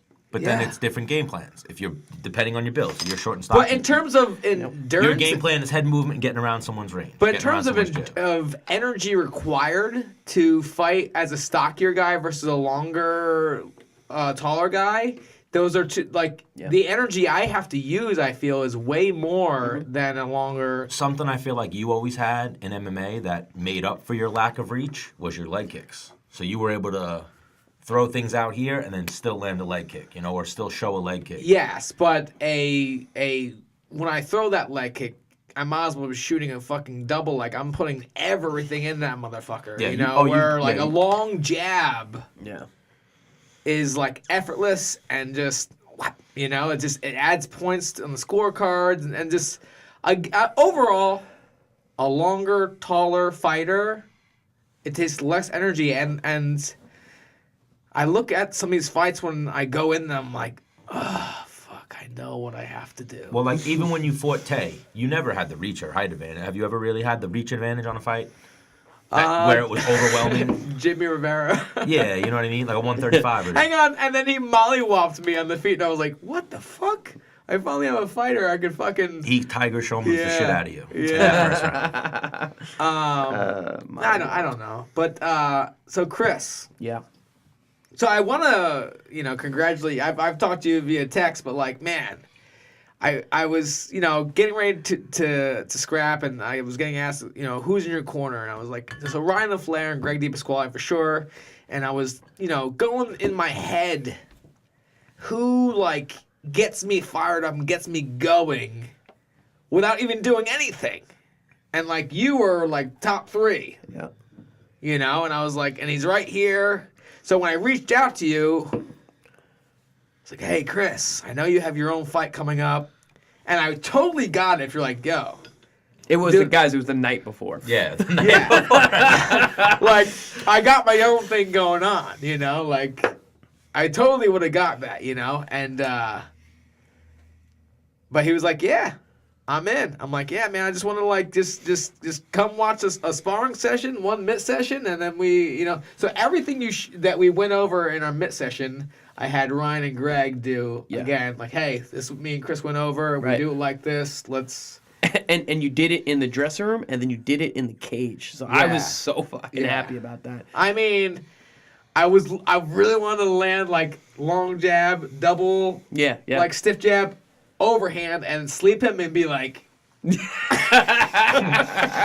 My guy. Yeah, do the point where like I was waiting for it too. I was like, he's gonna do it. He's gonna do the thing we worked on. The thing is, so That's always been one of your great weapons too, is your jab. on going on my fight, like I definitely could have done that in the second or third round and really fucked this guy up. But like a younger Menace would have. This older cat was just like the leg. I mean, it's easy. You I want that dominated shmoney. 30-26. I want that It's shmoney. easy. Just get the leg. The whole time, like when we were working together in that short period of time, it's just like, yo, I'm like, you're the veteran. He's the it's Right. different now. Like you're the smarter, stronger, more experienced guy. Like you've seen things this guy hasn't seen and probably never will. Right. Like he's never gonna get to where you've been. Yeah. I know yeah. sometimes And you showed that. the stand-up could be almost 50-50 where you're both swinging. There's a more seasoned guy, but you're both swinging wild. The first round was close. That kid was the super wrestling strong. could have been close because you guys are both D1. Maybe he's even a little sharp. Because He's you a wrestle good with- fighter. that kid. Whoa, Wait, whoa. Let me finish my sentence. But I knew once you guys actually started grappling, you were going to be. It was going to be like a. Hang on. Let's go back to wrestling. How is he better? I didn't say he was better. I said he might have been a little sharper because he's fresher out of college. Okay, so sharper means better in my brain. No, just Oh, means doesn't- sharper. No. Hang on, I'm at the Hofstra wrestling room all the time. That doesn't mean that you're not sharp. I'm just saying he might have been a little sharper because he's lesser removed from college. He's lesser removed from that D1 Okay. room. I just told you I go to Hofstra every week. I know, but I didn't. That's a Division I room. You threw that in after the fact. Yes. So now I'll go, okay, so you're the exact Are same you level not wrestler. even a Menace fan? I post about these things. The I've biggest been there. Menace fan. What are you talking about? Nah, Bro, I anyway. look, you heard me interview Tay Edwards and throw shit in his head and be like, yo, what are you going to do? Dennis is fucking good. Like, oh, Yeah. you watch his fights? Yeah, he didn't really lose. Did you watch those fights? Like, what do you mean I'm not a Menace fan? Bro, Hang on. You just got so Long Island. That was awesome. Bro, did. I interviewed his opponent before the fight. He did. He, asked like- him dumb questions, made him uncomfortable, and was like, "Bro, come on, you really like you gonna beat Dennis? Like, Yeah. come on." Like, That's awesome. and then when I cut the camera off, I went, "Hey, man, even if you lose, like you're gonna come on the show. So if you win, whatever, draw, you come on the show." And he was But- like, "Yeah, that sounds great." He didn't post it because I lost. I didn't post it because he was a nice guy. I didn't want to be like, "Yo." Well, I mean, it was an interview. What do you mean? We're gonna get him on. I'm gonna shoot for next week. That's beautiful. Bro, I like that. Do you get what I mean? I didn't want him on. I didn't want to post the interview because then what if he beats Dennis? What if he knocked you out in the first round with that uppercut, with the touch uppercut? I would have been like, fuck this guy. I would have went on and I would have left the I'm interview. only down, never out. All right. Chris, Yeah. you fought a guy that you beat up for free for Yeah. money. Yeah. It's not the first time either. What do you mean for free? We used to spar.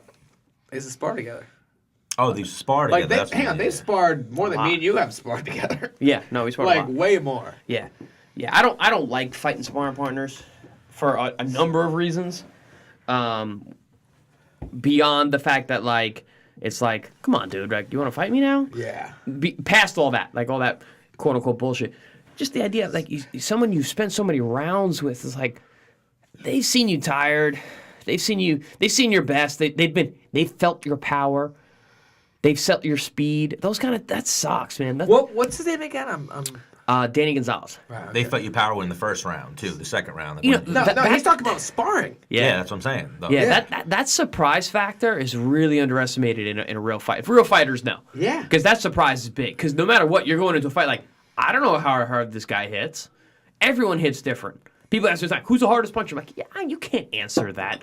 Like, everyone hits different. Punches are weird. You can get hit with punches that aren't that hard that fucking kill you. Right. And you can get hit with, like, cannons that you blink at.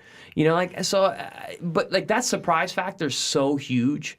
The surprise of, oh, man, his jab is really fast. You know, like, you know, that right hand is, like, hard. I got, you know, so, like, you gave away a lot of that stuff in the beginning. So, like, round one is not round one, which kind of sucks. Well, now, when did you guys spar? Years ago or recently? Oh, recently. I used him. Recently. I used him for my Every camp.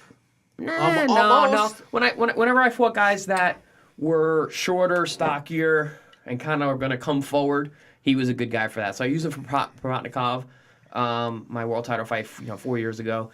I used him for my first opponent back, who was another short, stocky guy who came forward. Like, you know, and that was 7 weeks ago. Yeah. You know, so it was a little too close to home, but it is what it is. And like you said, like I got paid to beat him up for free. I mean, I beat him up for free. Now I get paid for it. So it's like, nah, fuck So, it. because the thing is, did he get offered the fight first and said, yep? Nah, it was a very convoluted thing that happened with the whole promotion. Originally, I was slated to fight a guy, and the guy turned me down. And then he was going to fight said guy. Gonzalez was going to fight. Right. Right. So now they brought the kid on the card. I was already on the card. Can you drop the name of the guy, or Tommy Coyle. is he local, like a journeyman? No, he's or- from England. He's okay. and he's a very good fighter. He's a very good fighter.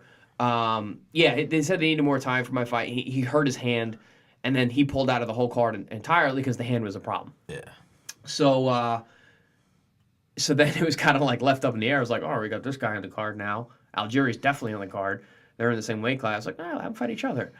And they asked him first. His coach called me and was like, hey, they're talking about you and Danny, fighting each other. And I'm like, don't worry about that, man. There's so many guys to fight. It's not gonna. It's fine. It's not gonna happen. He's like, but their managers, like the managers, like they're pushing it. They said okay.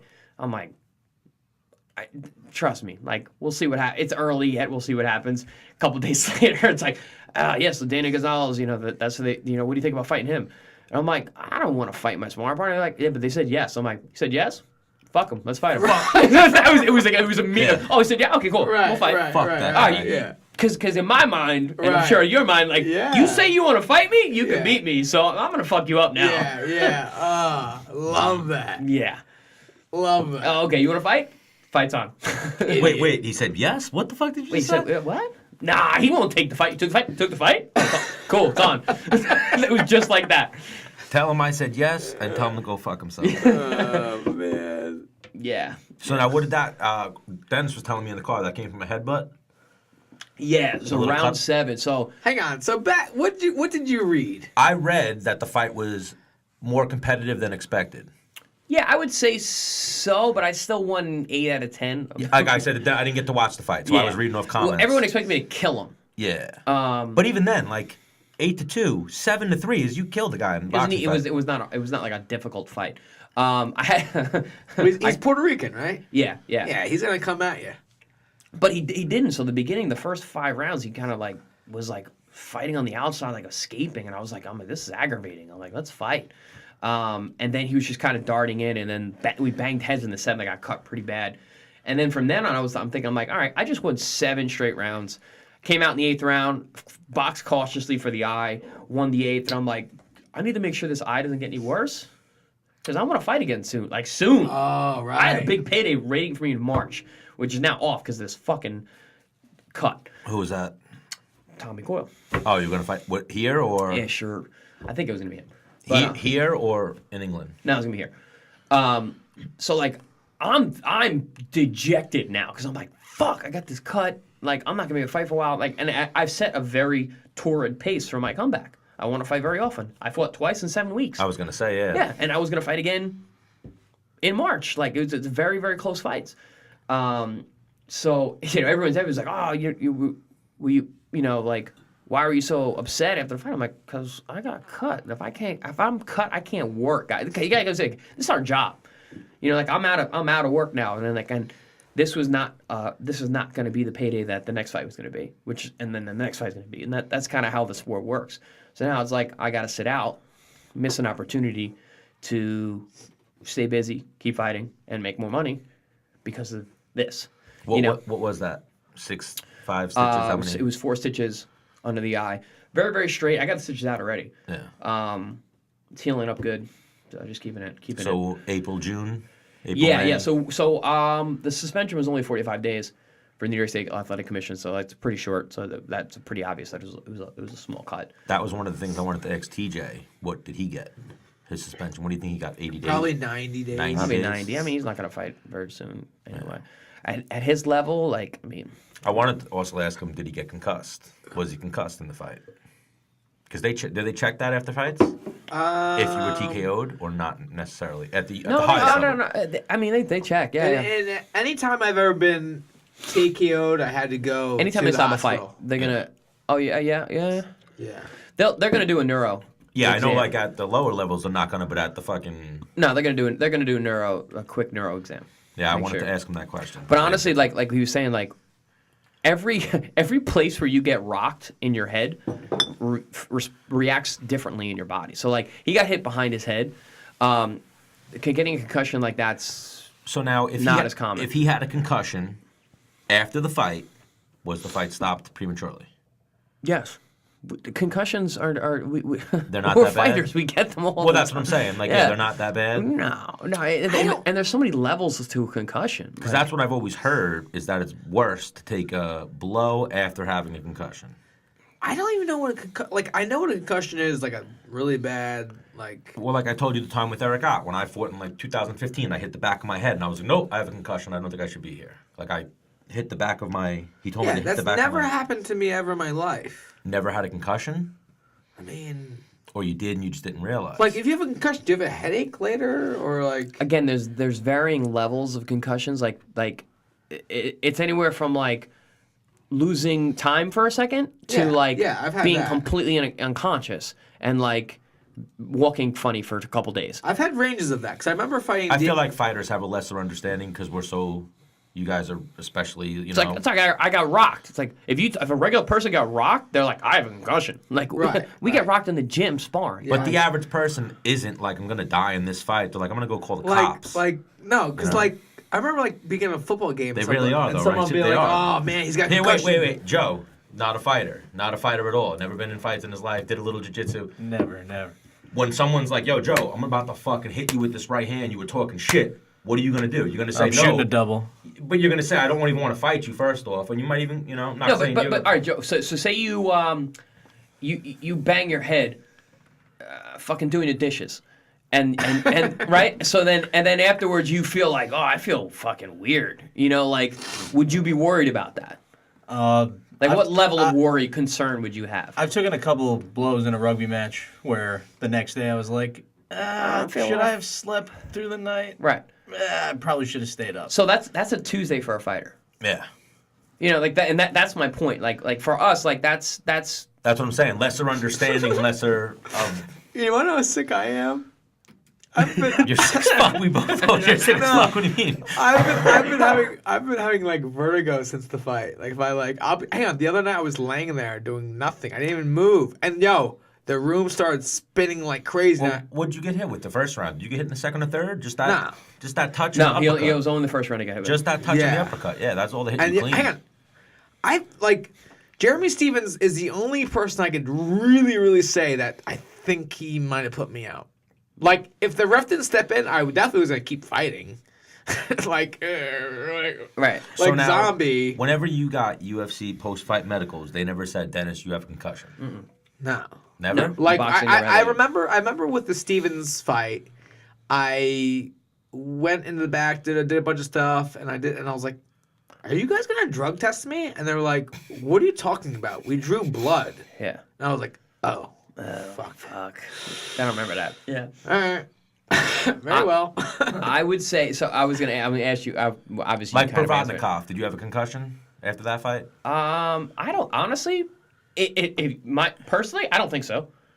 I was gonna say the hardest I've ever been hit and the most hurt I've ever been in my career in boxing was Pacquiao. Do you know that we actually, after we had you on last time, we were like, that's the fucking question we didn't ask him. Like, who's the hardest person who ever hit him type shit, Yeah, the hardest puncher I've ever fought was Provodnikov. He was brutally strong, like ridiculous. Like everything he hit was so hard. Pacquiao had the accuracy. But Pacquiao hurt me worse than him. So the hardest shot and being hurt are two different things. Yeah. Right? So Yeah. Provodnikov hit the hardest.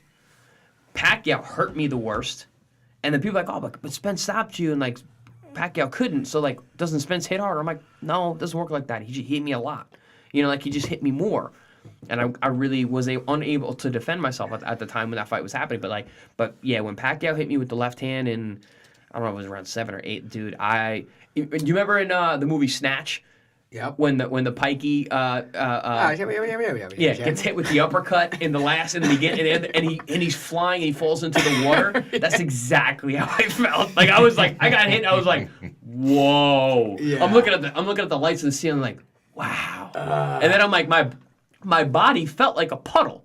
Like I'm like, I can't move anything. Yeah. Nothing is responding right now. Nothing. I'm just loose. I'm loosey goosey. But the fighter in you's like, I was like, no, there was no question. I was like, I'm trying my hardest to get up, but I'm like, there ain't nothing in these limbs. Yeah. Oh, you got up though. Yeah, but then it came back, Yeah. and that's the thing. Like, and that's where I was when TJ was talking about that knock. Like that sucks because it just snaps back. So quick. yeah. Because I was out, completely out, laid on my back. And I never was like asleep. Like if you watch, I'm not asleep. Like I'm coherent and getting up. I don't remember any of that. Like I was in my mind I was out, and like nothing was moving, and I got up, and you get up on your knees, whatever, and you just stand up, and everything came back. Now the thing is like, and then I woke up 3 rounds later. I'll put it that way. For me, even that last fight I had, and I got fucking dropped and I get back up. Like when I get back up, it feels like I just did 3 hard sprints. Yeah. It takes you a lot of gas. Well, I told you, when Takes you gas. got knocked down, I actually sat back in my chair and was like, all right, I think Dennis is actually going to win this fight. Because this actually went back to those throwback fights where you were on your streak, where you would get dropped in the first round. Yeah. And then you'd either come back and win the first round, or you would just dominate the second and third. Going on what I'm saying is a lot of people, let's say they already did 3 sprints in the fight. They get dropped, and it's like they did an additional 3 sprints. When they get back up, they're like, I'm tired, and I don't want to do this anymore. Yeah. And it crossed my mind for a little bit, like, I don't want to do this anymore. Like, this fucking sucks. Knockdowns really zap you. Like They zap you. Oh, Like, yeah. to come out of them, I think a lot of people don't understand Well, that. if you watch The Ultimate Fighter, that season you were on with TJ, that's been you since the jump. I know. That the Jimmy Rivera fight, you got dropped, you face planted, smacked your face on the canvas, and popped up and were like, nah, I'm good. I just, I don't even know what happened there. And you looked totally fine. I was like, all right, so he's good. I always tell Dennis, we watched that fight with like 30, 50 Long Island MMA members at Miller's Ale House. And I remember watching the first round. Everyone, when he got dropped, and after the first round, everyone turned and were like, does he even win this fight?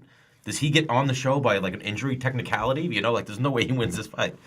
The next round, he just fucking took Rivera down and just beat the shit out of him. I told you what I said in between rounds, right? Yeah, you were like, I'm good. And they were like, you're crazy. No, I have 2 corners that have never cornered me before. They Right. It's my manager and Usman, or Kamari Usman. Usman. Oh yeah, Kumar. They're in my corner. They have no idea who I am. Okay. Yeah. I come back in the first round. After getting dropped, They're and trying. fucked up. They're trying to tell me what to do going in the second round. I go, no, I got it. Like, what? What? And I was like, I got this. And they're like, All all right, go fuck yourself. Pretty much like, all right, go ahead. Like, you know what you're doing, right? And then finished Jimmy. And at that point, like we talked about, Rivera was the highest touted guy. So I've always been a fan of the sport, paid close attention. I knew who Jimmy Rivera was going He's a into that tough season. kid. Super I tough didn't. kid. I didn't know who Dennis was. Right, I trained right. with Dennis going into the season. When me and Dennis first met, it was like, I don't know, I didn't know who Dennis Bermudez was. I had heard of Shine fights. I didn't know Dennis fought on Shine fights, like that type of. Well, when Dennis called me for this fight, for the Tay Edwards fight, it was only like 2 weeks before the fight. He got the fight 3 weeks, right? Yeah. Yeah. I got the call. You were training like you wanted to fight, but you didn't have a booking. Yeah. Well, I started training because my lady left me, so I was like, well, that's how I'm gonna channel my energy instead of fucking breaking shit. Whoa. Not your lady left you. You and your lady have problems. Not your lady left you. We broke up. Yeah, but you don't say it like that. She didn't leave you. She moved out of my house. Was that her doing? I didn't kick her out. It was kind of, come on. I mean, it is what it is. Anyway, but yeah. Anyway, so I was like channeling all my energy into training, and I'm like, yo, someone needs to pay for this. Like, because I like that. Prior to her moving out, like, I was retired. Dennis posted that video on Facebook one In day. my like, head. Somebody will I'll catch an assault case. What'd you post? You posted something like that. Like, someone will catch this and be sorry about it. No, if I did this to someone, I would catch a case. It was me crushing the bag. But it's true though. Yeah. If I did that to someone, then I would catch a case. Yeah. If you do that in TD Bank, you're going to prison. I'm very subtle with my shit. You know? TD Bank. You knew what was going on. But anyway, so like, I had been and I was like, yo, like, I'm ready to kill someone. So I was training and like, wasn't really eating that much. My weight's going like nice. I'm like, I'm ready to roll. So I'm like, give me a fight. Got a fight. And like, because the thing is, like, I needed somewhere to put my energy. Yeah. Like, I couldn't be pacing my house and crushing beers or whatever. I needed, like, to put that negative energy towards something good. You were in such a weird space because of those split decisions. You literally had 3 fights where I think all 3 of those fights you were like, all right, Yeah. I fucking won. Like, raising your hand like I won. So that, and even the Korean, like, for the start of that to be the Korean Zombie. Where I was crushing him. Yeah, but you were like, the Korean Zombie, you were crushing him. Yeah, I was crushing him until he caught me, really. But like I'm saying, that whole 4-fight skid was like a fucking vicious 4-fight skid to go through. It was like, what the fuck? It's like, no, I beat these 3 guys, and this motherfucker just hurt me. Like, it's like, no, I didn't actually lose. Well, hang on. The judge, the ref just hopped in early. But that's what I'm saying. Like, on the books, you lost those fights. But for your mental clarity, like your mental fucking state, those would eat you up. Well, I mean, it's tough because, like, I remember, in my head, I think I could win all 4 of them, and I thought I won most of them. But like, it doesn't matter what I think. Yeah. I look at Sherdog, or I look, listen to what fans say, or I look at my own record, and it reflects. Well, and it's like, that's like what I fuck. said to Tay in the interview. I was sitting there before, like, you and Greg got there, and I was listening to all the people go up to Tay and say, like, Dennis Bermudez is on a skid, so you're going to go into this fight, and that's going to help you in this fight. And I was sitting there like, no, it's not going to help him in this fight at all. Well, the thing is, he's so fucking. Dennis is so motivated and so fucking Yeah. angry. Like, it's not going to help Yeah. you at all. You know? What I liked about Tay is like, or anybody fighting me is like, why would they ever say no? This guy lost 4 in a row. Yeah. He's on this downward slide. Like, why would anybody ever say no to fighting me? Especially like jumping. He doesn't belong in this weight class. He's a 45er, and he lost 4 in a row. Like At 45. Yeah. any 55er in the world would say, "Yep," and he's a pretty solid name. Yeah. Every 55er would say, "Yep, I'll take Yep. the fight." Yeah, when you called me, to come on for the fight, and I said yes before I even knew who you were fighting. I was like, yeah, absolutely, I'd love to help out. And then when you told me who it was, I'm looking at this kid, I'm like, shit, Dennis is not supposed to win this fight. That was my first thought. I'm looking at this kid, I'm looking at him, I see where he's at, and I see what the UFC does with him. And I'm like, they like this guy.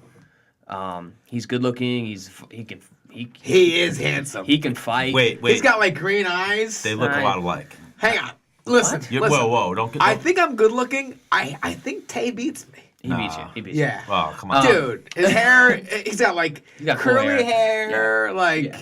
No. his hair was better on point on the way in. Did you have your? I know you said like, oh shit, this guy's fucking chest. Like, he was more jacked, like more lean than you, but you were bulkier. Well, at our. He's got like body this, like the body. No, this one. Yeah. well, hang on. I do, but it motivates me. Yeah. Like, if I think you're bigger and stronger than me, like, I try harder for sure. Yeah, I can see If that. I think you're like fucking pudgy, That like, dude was more jacked than the Korean Zombie, or no, not the Korean Zombie, the Algieri. oof, I don't know. Who? Kawajiri, remember that Japanese dude I fought?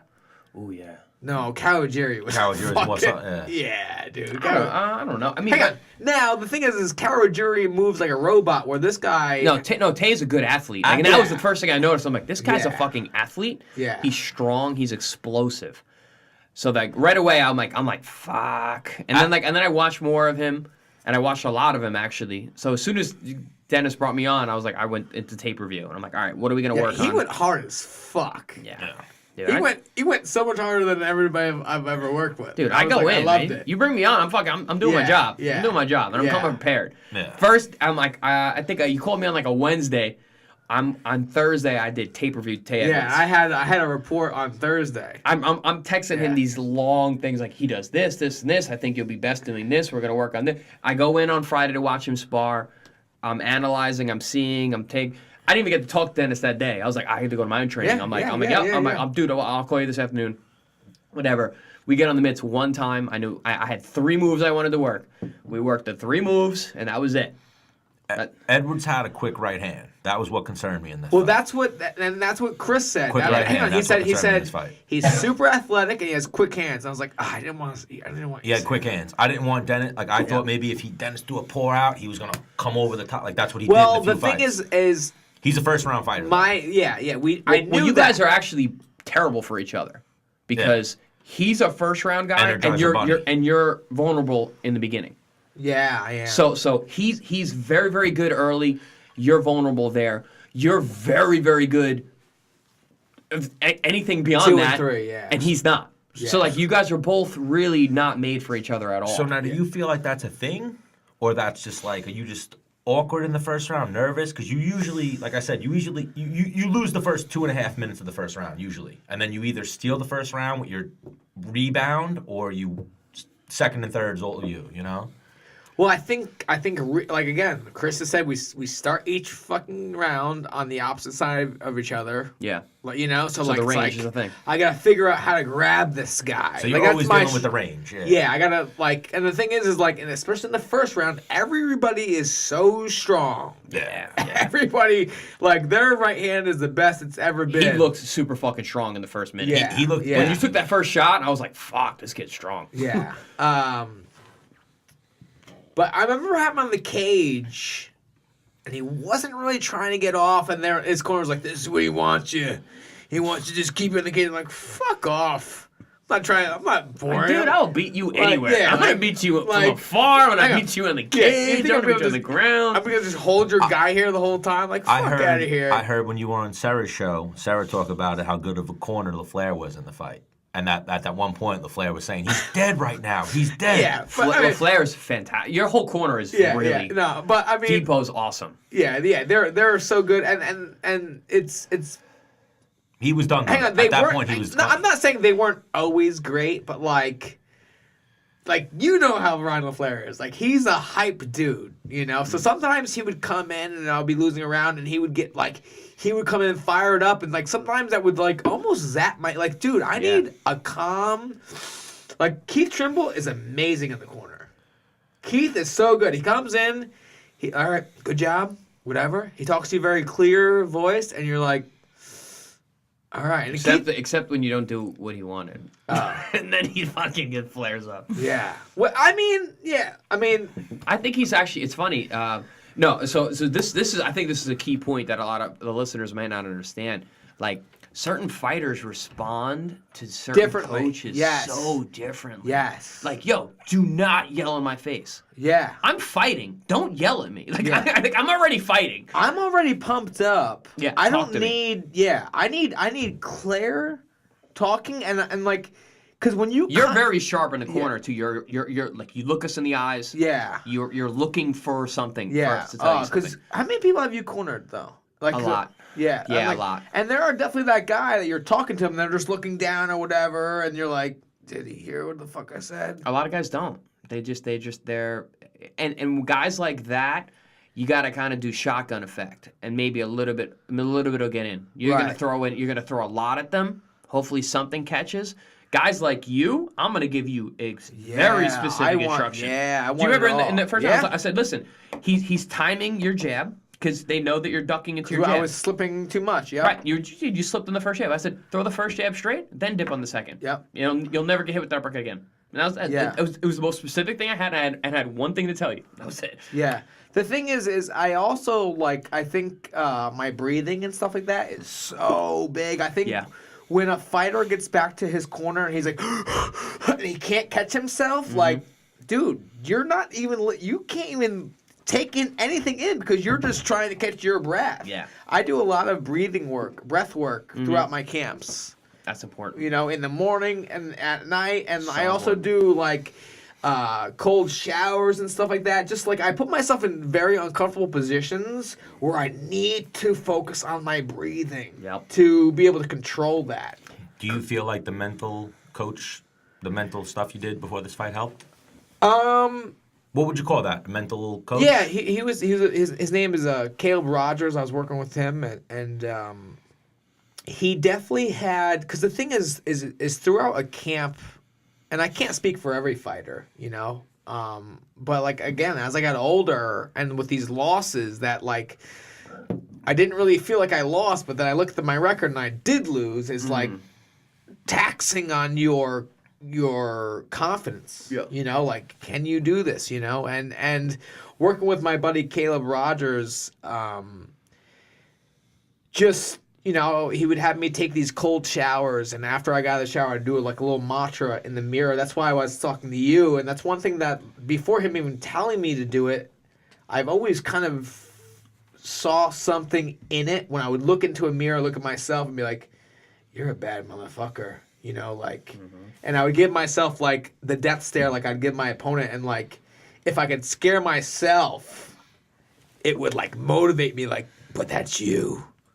That's you doing that. Like, what could you do to somebody else? And you're not afraid of anything, you know? And so I would do these cold showers where, like, and I actually had a buddy of mine. You don't do cold showers, right? How often?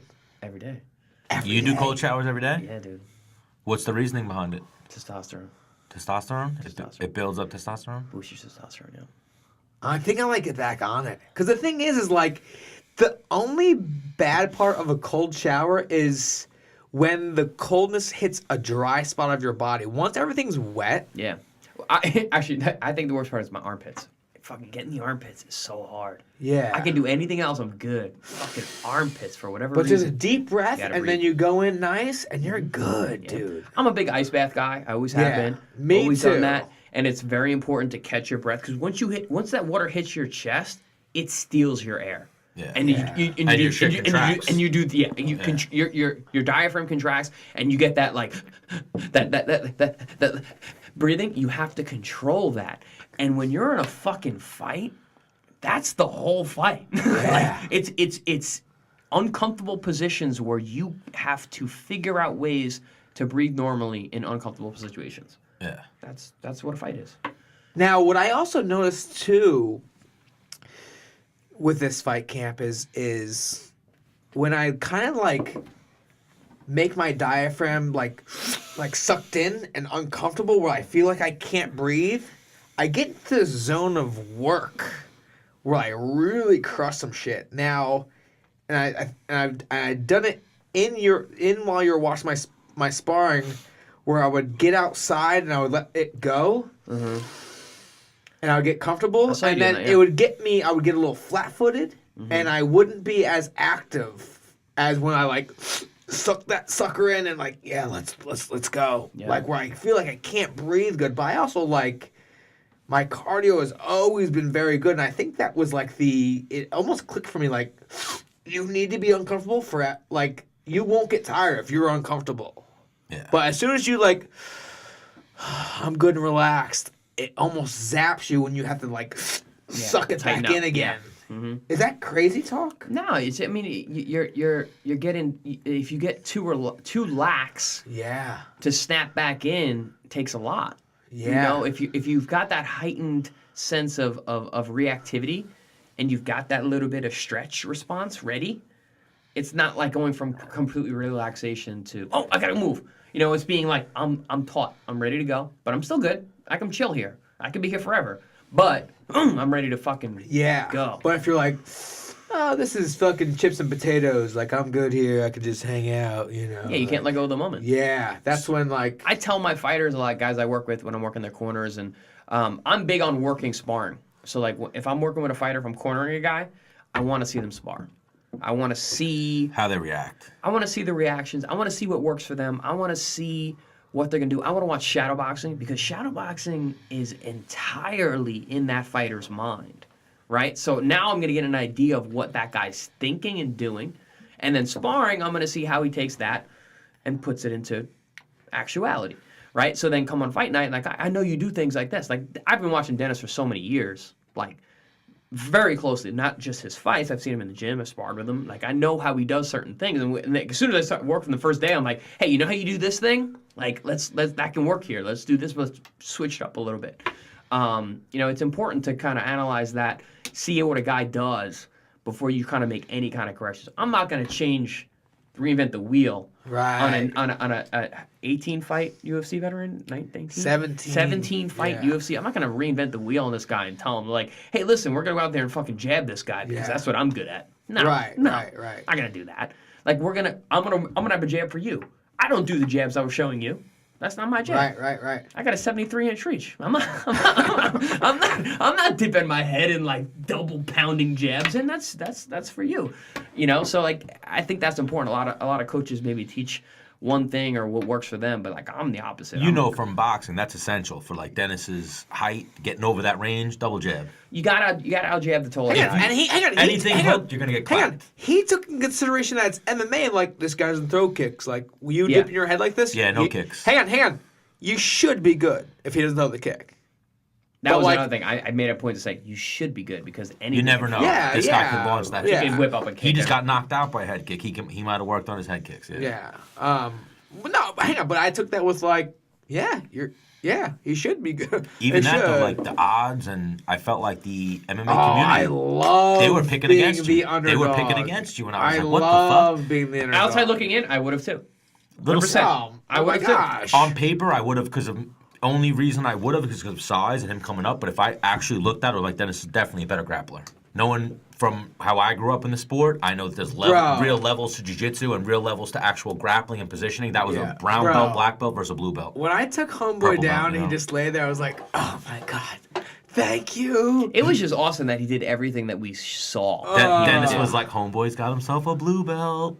And what are you in now? Like, you're not, you don't do jiu-jitsu, but like you're, like your actual jiu-jitsu is on a bad day, purple belt. Nah, I'm a white belt, one stripe. But you know what I mean? Like a good day, brown belt. Most days, black belt. Like you got fucking jiu-jitsu. Like you have scrambling, wrestling capabilities. Yeah, I would like. You know what Dennis is good at in when it comes to jiu-jitsu? Getting into a position where he can pick his head up and look at his coach and be like, what do I do next? I did. I did For do real? that. Like 3 times. Oh. I remember like I was on his arm and I heard Greg and I was like trying to like, and I like kind of like I have it. Depot goes nuts for him too. Like Depot- what's Oh my God. like awesome. what do I do here? And hang on, I look for the thing is it's something that like when I am grappling and Greg's looking and I hear him talk, I will find him Your hindsight, where and I'll be like this, like almost with my eyes. Yeah, Yeah. 100%. You Although know? there was eye contact in the corner Yeah. several times throughout the fight. like your hindsight, you had that Kimura, right? I know, and the thing is, I know exactly because he was saying, run around the head, run it like that. Yeah. And I knew we had done it a few times. He was freakishly strong. He was strong there though. I just. At one point, he wasn't even grabbing his wrist. He was holding, and I saw him tense him with one hand. Yeah, and it was tough. For I me to- just, He still had I strength. He was didn't strong have as enough fuck. He was strong reps as at fuck. it where I felt comfortable. Like, yep, let me run out here and just fucking take this arm. That dude had like some ligament, muscles, like some strength. he's- Well, hang on. I mean, whether the fight goes on or not, even that. he everybody knows That guy was- knows. Like, what- all right, this is I don't like I have to give it my all here to not. you don't know. break 200 pounds, right? Like when I talk to him, Nah. he don't break 200 pounds. 200 pound? Who breaks 200 pounds? Tay Edwards does? No, Tay said he didn't break 200. He said he tries to stay under 200, but I got the incentive, like maybe you do break 200 every now and then. Gray Maynard. I know when he was at 155, he would get up around Yeah, I know some 190. 50 Good God. What does Wade get up to? He doesn't get too No, heavy. he doesn't get 85? heavy. He doesn't get heavy, no. He- 85? He is pretty clean, but the thing is, like, he's been 210 in his life. Yeah, like I know Gregor's never anywhere near. Nah, Gregor walks at what he yeah. weighs, Yeah, Greg, yeah, no. yeah. I But that's what I was thinking of Tay. I was like, how much bigger is he than Dennis? And then I was like, he's probably not. When you guys went to weigh-ins, it was 2 different builds. It was long Yeah. and lean versus short and stocky. He has a smaller trunk. He's got that more of a V. Yeah, he's not that long and lean. He's heavily muscled. He's just got a very thin waist and wide shoulders. Yeah. You know, like He had Dennis wider- had he bigger had- arms, yeah, he bigger had legs. wider shoulders, thinner, Now, you very know thin what? waist. I thought our legs were about the same size. You had medium, yeah, bigger legs. I think you probably have bigger quads. Nah, you were bigger. Like Yeah. when I saw that I sized you guys up, and I was like, all right, and I saw You have him. You have bigger joints too. Like your knees are bigger. But the like thing your is, hips are bigger. a lot of people don't realize how much weight is in the trunk. Well, you know what? Like when your trunk goes straight down versus that V, Yeah, big the difference. funniest thing small was hips. that's what I was thinking of. Well, that's the big com- thing about me too. Like people are like, "How do you fight? What weight you fight?" I'm like, I have a You're thin long and waist. lean, I'm yeah. long and lean, but I have a Yeah. thin waist. What would you say? 28? Waist? Yeah. 29. Okay. Yeah. Yeah, 29. Like my smallest is like And fight. I'm 5'10" and a half. Fight, Yeah. yeah. Fight week, I can get to a 30. At 45. Yeah, But like I was saying, so when I sized you two up, it was just 2 different builds, and you were definitely more compact and stockier. He was longer and leaner. But also, let's touch on the fact that like what kind of athlete he is. Like Tay Edwards is an explosive athlete, right? Like when I was looking, hey, you're gonna fight this guy. I went in and checked out his Instagram. And I saw like a Division One look. It looked like he wrestled for Old Dominion. I'm like, Old Dominion and Arizona State. fuck. Like the guy can wrestle. Like he's pretty jacked. But like I was asking for a fight and I got one and I wasn't like, not this one. this guy. Yeah. Well, that's like I'm saying. Like I've talked to you, and you said He's a little tough. This guy has a good chest. Like when I did the body dysmorphia thing, and I looked at that guy, I was like, all right, so he might be a little more leaner than Dennis. But then when I broke it down, I was I think. You know Dennis what's got funny? this. You know what's funny? And I played it from both angles because I think every time a fighter weighs in, right, and everyone takes pictures, they get back, they're rehydrating, they go back and see how they looked in that weigh-in. Yeah, they do. Now you can't disregard what the I like other how I guys. said they. Like I'm not they. Like we. Yeah, we do. Well, no, I'm saying they, like every fighter. No, that's what I mean. That's what I mean. I was like, yeah, what yeah. do you- They, the fighters. What do do. you walk Yes, at? yes, You walk I do. at too. 75, you'd say? Yeah. So he might have walked at 85, 95? Yeah, probably. That's Yeah. a lot. So That's when functionally, that's a lot of weight. He was a big boy. when I'm looking at the picture, I didn't do it intentionally, but I kind of had like an angle to me where I looked bigger than him at the face-off. No. I don't know what picture you're talking about. I thought you looked smaller than him at the face. Really? Yeah. I didn't see the weigh-in photos. I'll pull it up. I got Pull it up. I wanna like see media day face-offs, and then I even have No, weigh-in not photos. the media weigh-in. The weigh-in. I have weigh-in and media day, and both days I thought you looked smaller, and I Keep thought talking. I'm gonna find it for bro, you. I thought like no, Dennis got this in the sense of Right. experience, jiu-jitsu. Like I know what grappling is. I know striking. It could be 50-50. Dennis is probably the more seasoned striker. This guy maybe whatever has more power because he's bigger. I really liked Dennis at 55. I like Dennis at 55. Yeah. Like I kept saying, I don't know if you heard me when we were in the dressing room. I kept saying it to the guys, to LaFleur and Depot. I'm like, I really like this weight on him. He looks good. He looks strong. Well, that's the thing too. Like if you're cutting 30 pounds or you're cutting 20 pounds, it's not that much of a fucking difference. You know, like it is, but it isn't. Like you're undersized and you're short and you're underreached at 45. So what the fuck does it matter if you're at 55? Hang on. I mean, the thing is like so all the guys that was fighting at 45 were like, there was a 6'1" guy, there was a 5'11" guy, there was a 5'10" guy, there was a 6 foot guy. Like all the 55 pounders aren't. Yeah. Who do you think? Who's who would be except for Vic, Who's the biggest fighter at 55? Like Vic, I guess, would be the biggest, lankiest. the tallest. But like, yeah, like who? But do you, what's he, 6'2"? when you know what I'm saying? When you went to Florida, did you train with T-Bow at all? I trained with him very, very little. Was he tremendous compared to you, or he comparable? Like I feel like you're not. Well, no, hang on. You're not small at Hang on. 55 this way. You're small at 55 height wise. He is like jacked, but like I worked with him a little bit, and I wasn't like. Like me seeing you next to Edwards, I Yeah, was dude, like, oh, I so trained with Thiago Alvarez, and I was like, he's not that big. well, I'm like, Tiago, I train with him down in Florida. He trains with my coach. Well, even there. Tiago is similar to Dennis. He's not big this way. yeah, he's but big like, this way. hang on, I didn't feel like I was like out muscled and like was like a little boy, you know. And like the thing is, and part of my decision on going up to 55 was like, I trained with Gregor Gillespie, I trained with Chris Wade, I've trained with Ally Quinta. Like none of those guys like just fucking bitch me around like I don't belong. Like it's like. If anything, sometimes I get those fucking guys. You know what I'm saying? And I really think Gregor Gillespie could be a world champion. Yeah. Gregor's. Oh yeah. He's got the because he put up a meme the other day like I have a very I have a good very particular set of skills. You stole my gym bag. I just want you to know. yeah you know like and I didn't hit him up tonight. Did you hit him up tonight? We should try to get him on tonight. He's out fishing. oh well I thought We should get him in the room. Well, no. Next week we're going to try to get Gregor. Get him super weird. No, we can't get Gregor. He's a drink. Yeah, you don't drink no more. No, I know that, but He's weird in general. He's Oh, weird in yeah. general. oh my god, hang on, if Just get him to talk. Just dude, get him to talk. hang on, Chris, if I got him in here, the things I get him to talk about would be like Yeah, we got crazy. conversations with Gregor. I'm not surprised Crazy. by that at all. Crazy. Yeah, I don't know if you could get him in here though. I feel like he'd freak out. He's like, why is this so?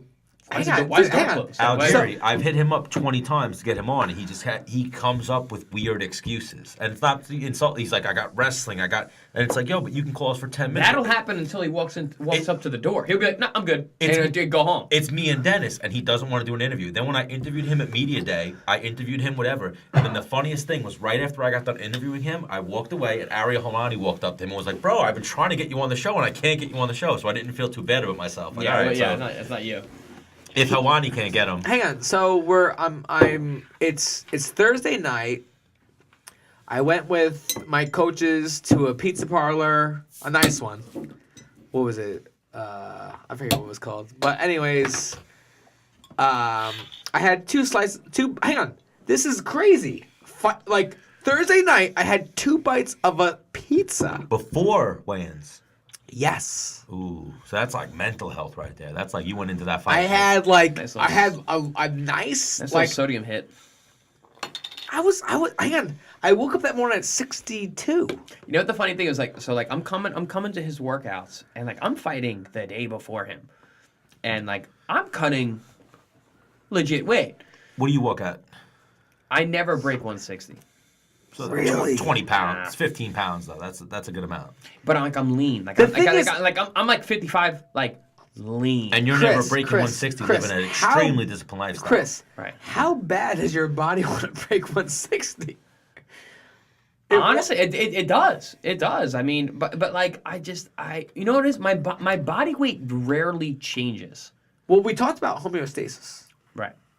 So my set point is like 50, between 55 and 57, right? So like that's where like my body's like, that's where I feel really good. That's kind of where, and like my weight won't change a whole lot, but my body composition will. Like I'll get fatter, I'll lose muscle, but I'll still weigh the same. So like you'll take two pictures of me next to each other, and like when I'm like 152 and like about to fight, I look huge. People are like, wow, you're fucking jacked. And I'm like, dude, I weigh 152. And then you'll see me at like 157 or 58, and I'm a little chubby, and I'll look like skinny fat. And I'll be like, they're like, guy, what are you, like 145 right now? I'm like, nah, I'm heavier than I am when I fight, like way heavier. And they're like, really? It's just your body changes. Yeah. When you've got like the encapsulated shoulder muscle and the fucking like, you know, back knots and shit, and like biceps looking, you know, like you look heavier, you lose a lot of muscle. But yeah, like my weight doesn't change a whole lot. It's just my body comp, like how much body fat I carry changes pretty drastically. And that's just diet. Like you're always training the same, right? Or do you? Nah, I think it's just my set point, like where I am in terms of just like how long I've been around this weight. The heaviest I've ever seen, I was in. I was 21 years old, and I went to Spain for 2 months, and I came home and I was like 168. That's the heaviest you ever been? 168? Yeah. Oh, fuck. Really? I thought you were going to say like fuck my 78 life. or something like that. Nah, I don't think I've ever. I might have broke 170 at that point, but like it was like, you know, like I just drank a 2-liter bottle of water. I'm gonna put this on record and say that I hate Chris Algieri because the thing is, hang on, when he's like 70, he's gonna be like just like jacked. Yeah. So fucking jacked. dude. older. Or like, Jack after older. like if he ever has kids, like when he's like 60, whatever, like his muscles will like be like, oh, this is where we want to be forever. Like we wanted to be this big for so long, but you just. Guys, when I retire from fight sports, I'm gonna be, Can we be- such a next level physique. It's gonna be retarded. So Can now, we be? are you going Can into we be the- gym bros? Are you going? We're already gonna be now. Now that you're retired, we're gonna be. Are you Yes. going into testosterone or? Oh, I definitely. Oh, am. 100%. Yeah, that's. He tells me, Dennis tells me every week I should get a testosterone. Yeah, Like- people. I just say all the time, like, as soon as I would never do it during my career. Like, I'm getting serious right now. I am so adamant against fucking PEDs and testosterone and GH for fight sports. I'm getting heated just talking about it right now. Like my heart rate's going up. Like it's such fucking bullshit. Yeah. This is not a foot race. We are punching each other in our brain cells. Right. No fucking way can you use anything. Had to get that out there. Yeah. As soon as I retire, test and GH all fucking day. I love when like people come like, yo, man, like, how do I get in shape like you? Like, all right, like you're not in competition. Do drugs. I'd have to bring it up. What do you think of Pacquiao? I think Pacquiao took something. Guys, let's be serious.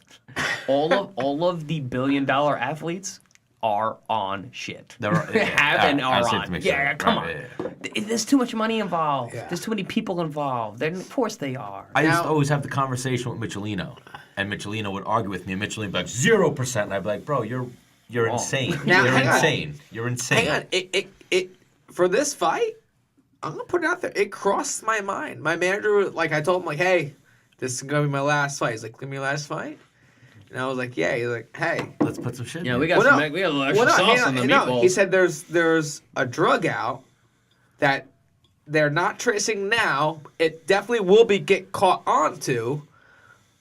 Maybe let me know. Ugh.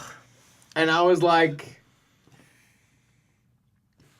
No, I They- didn't take it. No, I Well, didn't take it, no, USADA. no, No, I no. didn't take it, USADA. no, I did it. Disclaimer. No, hang on. Disclaimer. No, I would Disclaimer. I would tell you like Yeah. As your unofficial Hang on. nutritionist. Right there, though, Disclaimer. you had Jeff. When that paused, you had Jeff Nowitzki go. No, hang on. I considered it because I want. Because the thing is, let's say I took it right and I won, and they're like, "All right, we're gonna suspend you." All right, suspend me. That's my last fight. I don't give a fuck.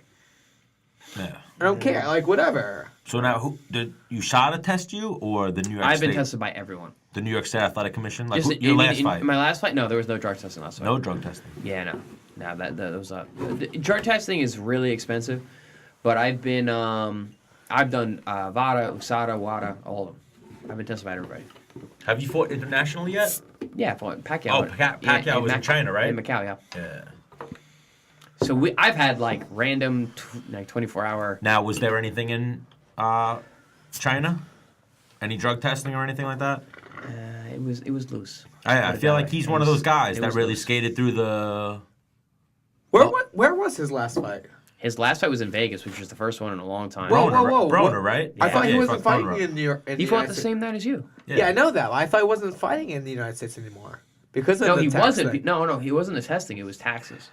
I know that, but like, He signed a new deal with PBC, and that's what brought him back over here. But what fucked me up with Pacquiao was guys, that can we back up a little was bit? the Mayweather fight. Hang on. The fact that he refused to take the drug One test. I was like, all right, well, if you One want to take, second. you Can we know. back up 1 second? Like, I told you guys about how my manager offered me like a drug, and you guys, I feel like you guys were looking at me weird. Like I didn't. No, we All tried right. to glance over it. We don't want to talk about that. No, I'm not looking at anybody weird. No, hang on. I didn't do it. We heard you say you didn't do it. Oh, you didn't do it? I'm kidding. Yeah. no, Well, no, I of just- course we knew that. I would tell you guys. Bro, we know you Fuck. didn't do it. We know you didn't do it.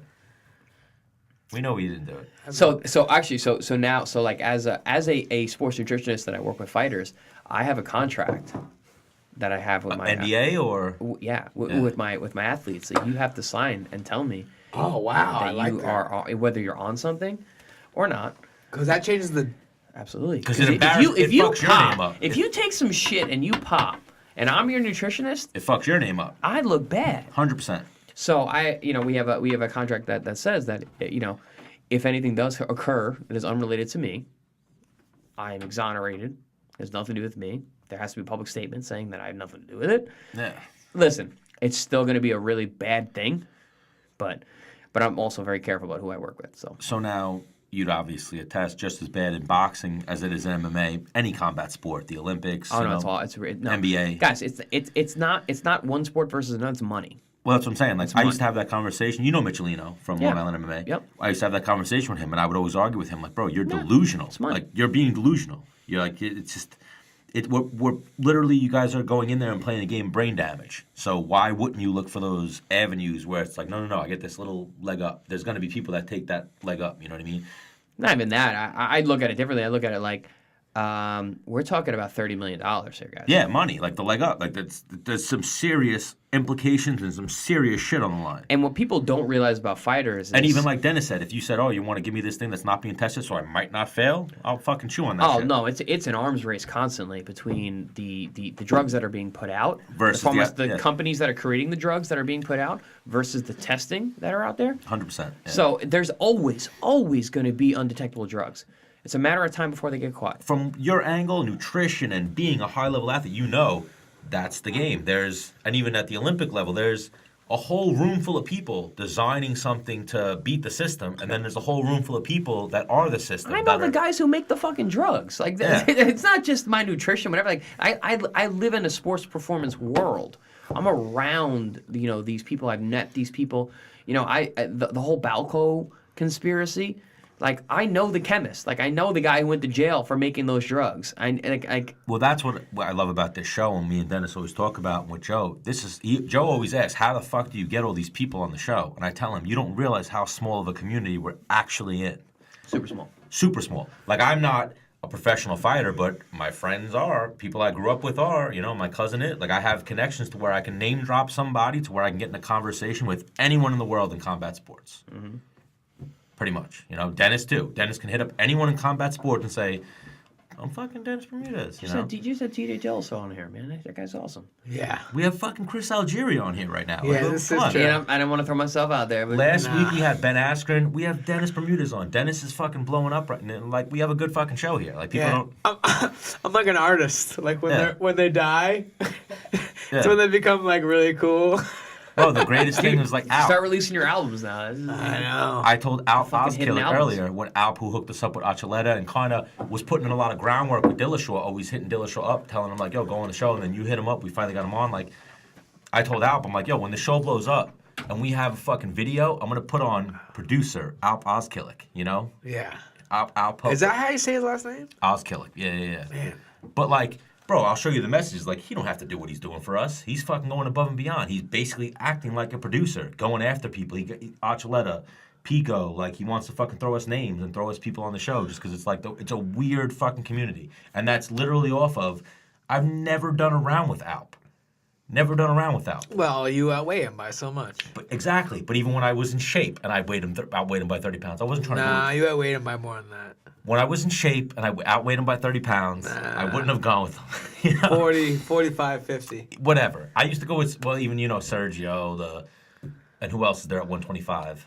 Sergio, Miguel, they're, I guess, bigger guys. I know, Alp's the same size, Dude, bro. Miguel walked around at like 160. So Sergio walks around like 170. No, he doesn't. He doesn't? What does he walk around at? 55, 60. I'm amazed No, I at think what he's higher guys than that. walk around at. I think he's higher than that. Sergio walks around bigger than Lauro. And that's what I'm talking about No, when no, I no. said, like, I could have done it better. Like, I mean, obviously, I'm Chris, even after your career, I'm sure you'd be like, Why, do you feel like 55 would have been better?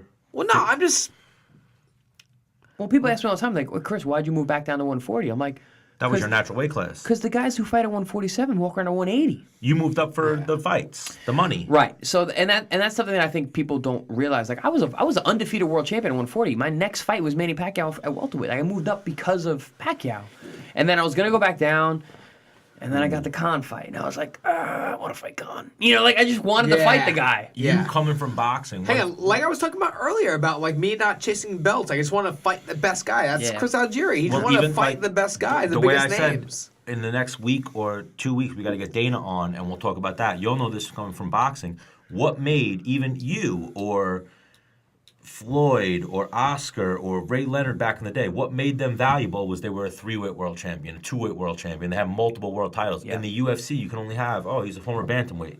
And now we're getting into he's a double weight world champion. They should add those more weight classes. The way boxing has those separations. So now I never thought of it like that. you're a professional boxer. Yeah. Why do they have those separations? It's clearly because of size matters and skill, right? Like, Yeah. it's not 7 pounds doesn't mean anything. It's 7 pounds when you're at the highest level means something. Because 7 pounds at the highest level is 15, 20 pounds maybe, depending on how. 5 pounds means a lot. A lot. Yeah. So like, and that's the thing. Like the weight classes matter, and that's the thing. So everyone's talking about the Errol Spence versus Mikey Garcia fight. Like Mikey Garcia is jumping up legit 2 weight classes to fight The wrong fucking guy. an the wrong guy. undefeated killer. The wrong guy. Guy fought and fucking beat me up. Well, you've heard the stories of him beating up Floyd. There's like so many stories of that on the Oh internet. no, he knocked out Broner, he beat up Floyd, and he spars cruiserweights. Like, There's stories of him fucking up Floyd in the gym and Floyd kicking him out of the gym and then hitting him up like, yo, I'll sign you to my company if you don't talk about this story. And he was like, all right, whatever. And then he does interviews and they ask him, yo, Floyd Mayweather. He goes, I don't want to talk about that. Oh man, I had managers calling me up being like, "Don't fight this guy." I'm like, "It's signed, dude. We're fighting. I'm gonna beat him." And they're like, "He fucked up Floyd." I'm like, The story is "Okay, he rocked Floyd. I ain't Floyd. Let's fucking fight." Chris, I love that. Because the thing is, when people tell me I can't do shit, Yeah, no, don't tell me I can't do shit, that's when I get, oh, yeah? Okay, go fuck yourself. I'm going to do it now. dude. I was a 20-1 underdog when they announced me in Ruslan. My world title fight, 20-1 underdog. I wish fucking That people was- put money on me then. That was your coming out party, though. Like, people didn't know. Right. You were 20 to 1 because they didn't know you were fucking as good as I'm you were. trying to think if I put money on that or not. Dude, Luke Rockhold made a lot of money on that fight. Damn. He came to my camp. He came to my gym. That motherfucker, I didn't realize what he's doing. He came to the gym. He watched me train. He watched me spar. Stop. We took some pictures. He trained with my coach. And after he was like, "How you feeling?" I'm like, "Good." I'm like, Luke, I'm winning this fight. I'm gonna be a fucking world champion. And he's like, all right. And then, yeah. Damn. So then I fought. Obviously, I won the fight, got the world title to like chill out, celebrate, do a couple like media things, whatever. Luke is there as well. Comes up to me. We're rapping. We're like, oh, dude, I'm so happy for you. Good for you. Blah blah blah. We're talking. Hey, what are you doing later? Oh, we got this after party going. Cool.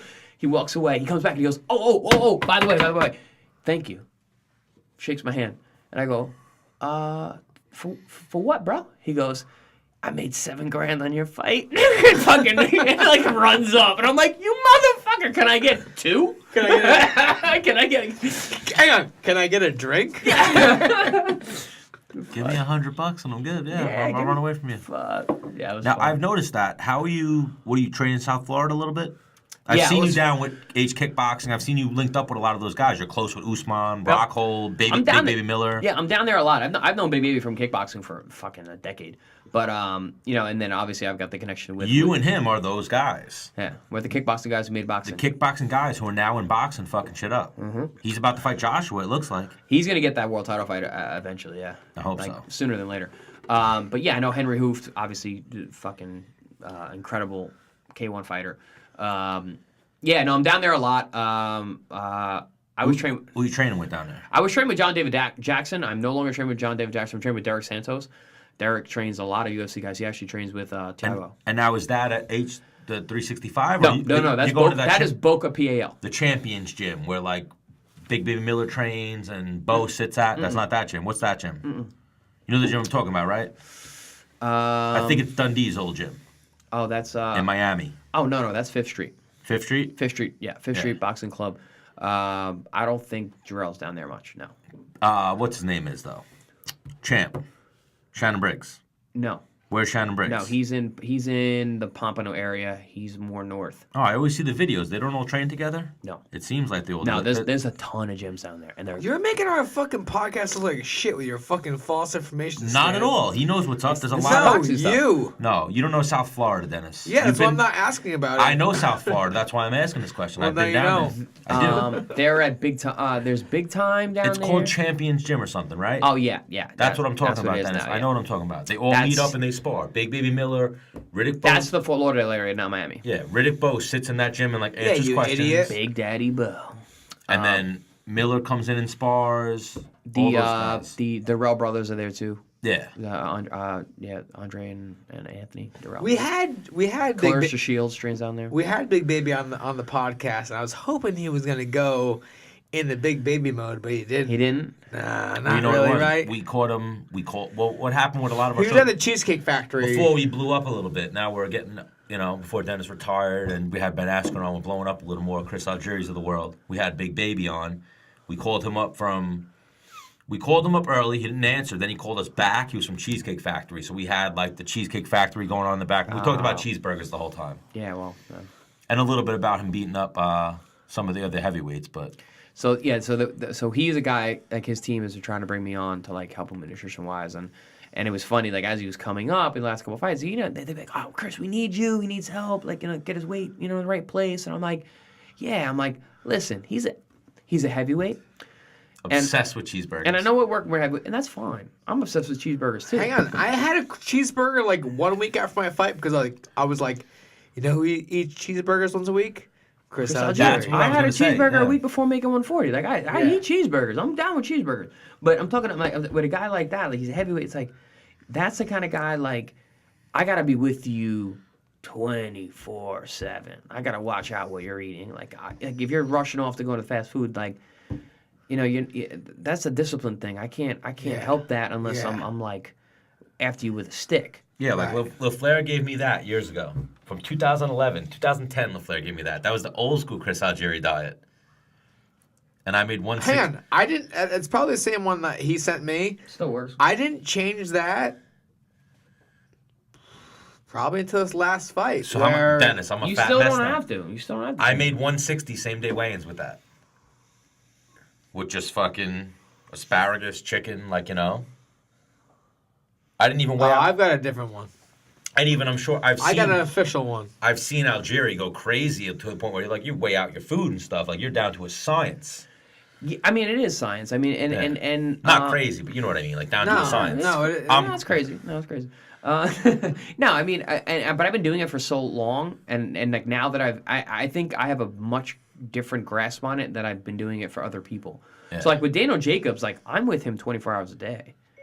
Like we're in camp, and like, you know, Danny's a superstar. It's different. Yeah. Like you know, we're in camp. Like money's not an issue when it comes to like what kind of foods we need to get, how we need to get it, you know, and then like he's got a camp and he's like, we have an apartment right next to each other. Like I have my room in my apartment and he has his apartment, and it's like I'm cooking the food and it's like, all right, champ, time for dinner. Comes over, we eat dinner together. Like in the morning, I'm like knocking the door. I'm like, hey man, here's your shake. We're about to go for a run, and then we go run together, and we come back, and then like we eat breakfast together, and like I cook breakfast, we eat breakfast. Like with him, like I'm with him all the time.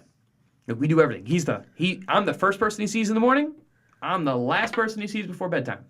Yeah. You know, like, and it's much more of, it's not even just I'm his nutritionist. I'm like a camp coordinator.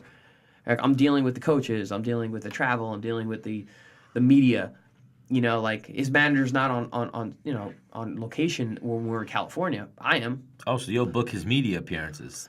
Not so much book, but I'm the point person. So it's like, hey, where are you guys going to be at this time? Like, all right, we got this training session at this time. Can I ask what that pays?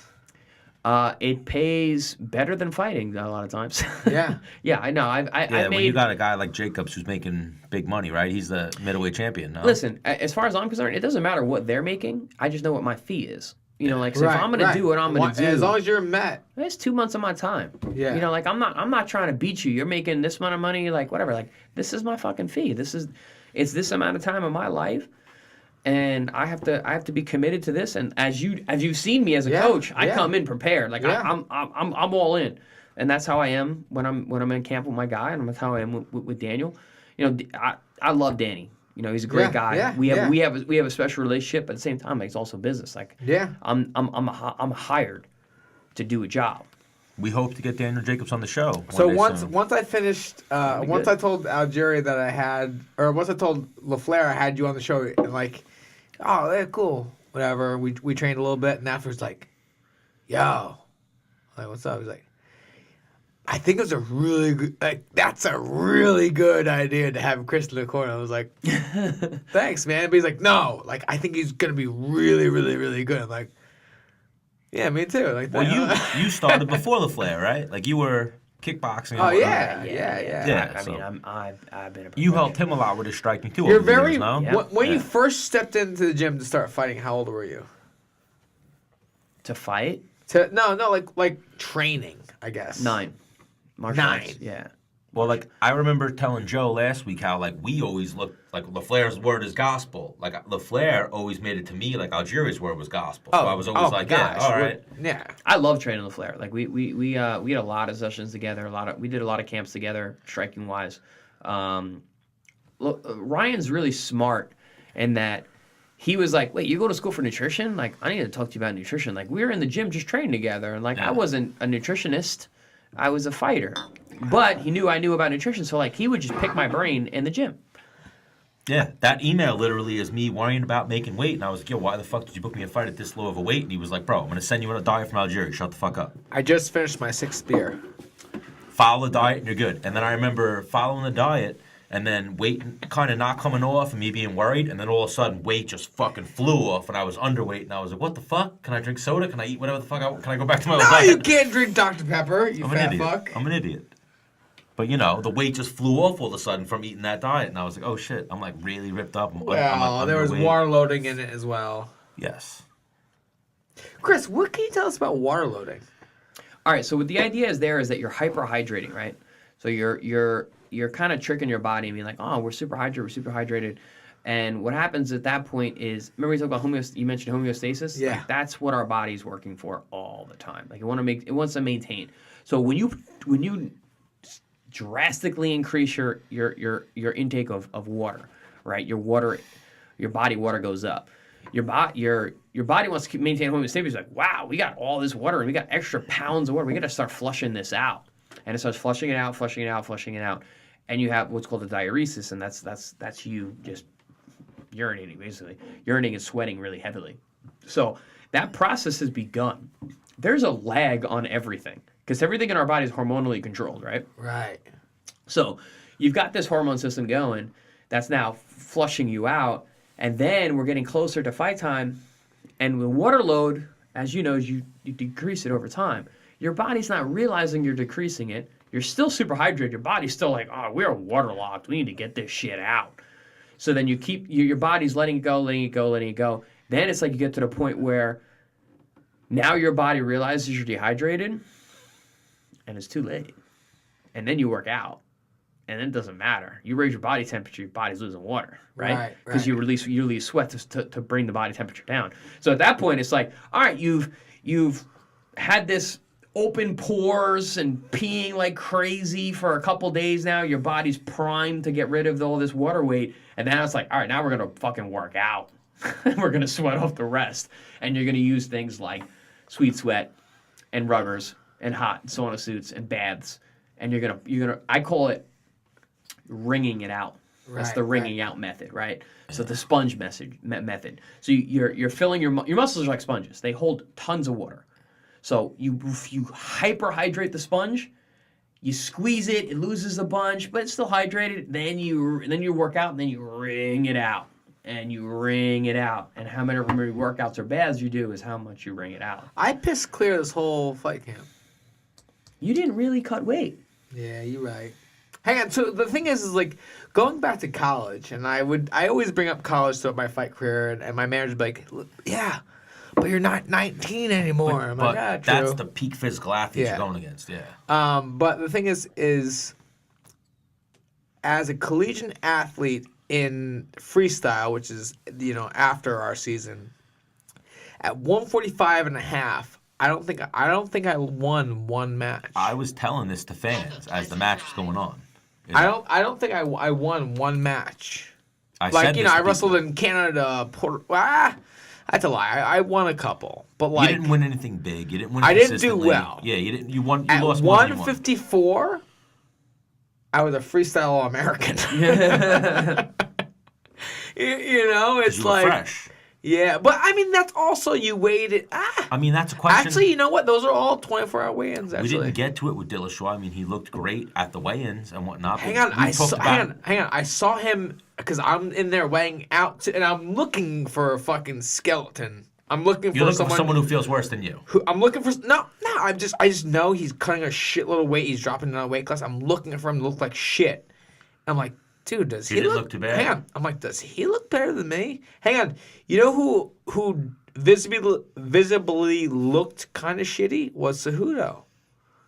Like eyes sucked in bad. Like looking to sit down. Like TJ was looking really, you know really what? good. I rewatched. That's why I asked TJ how many times you watched that fight. I rewatched that fight like 10 times. Do you know what caught him in that fight was unorthodox striking? Cejudo threw the body kick with the right, and then threw a right hand.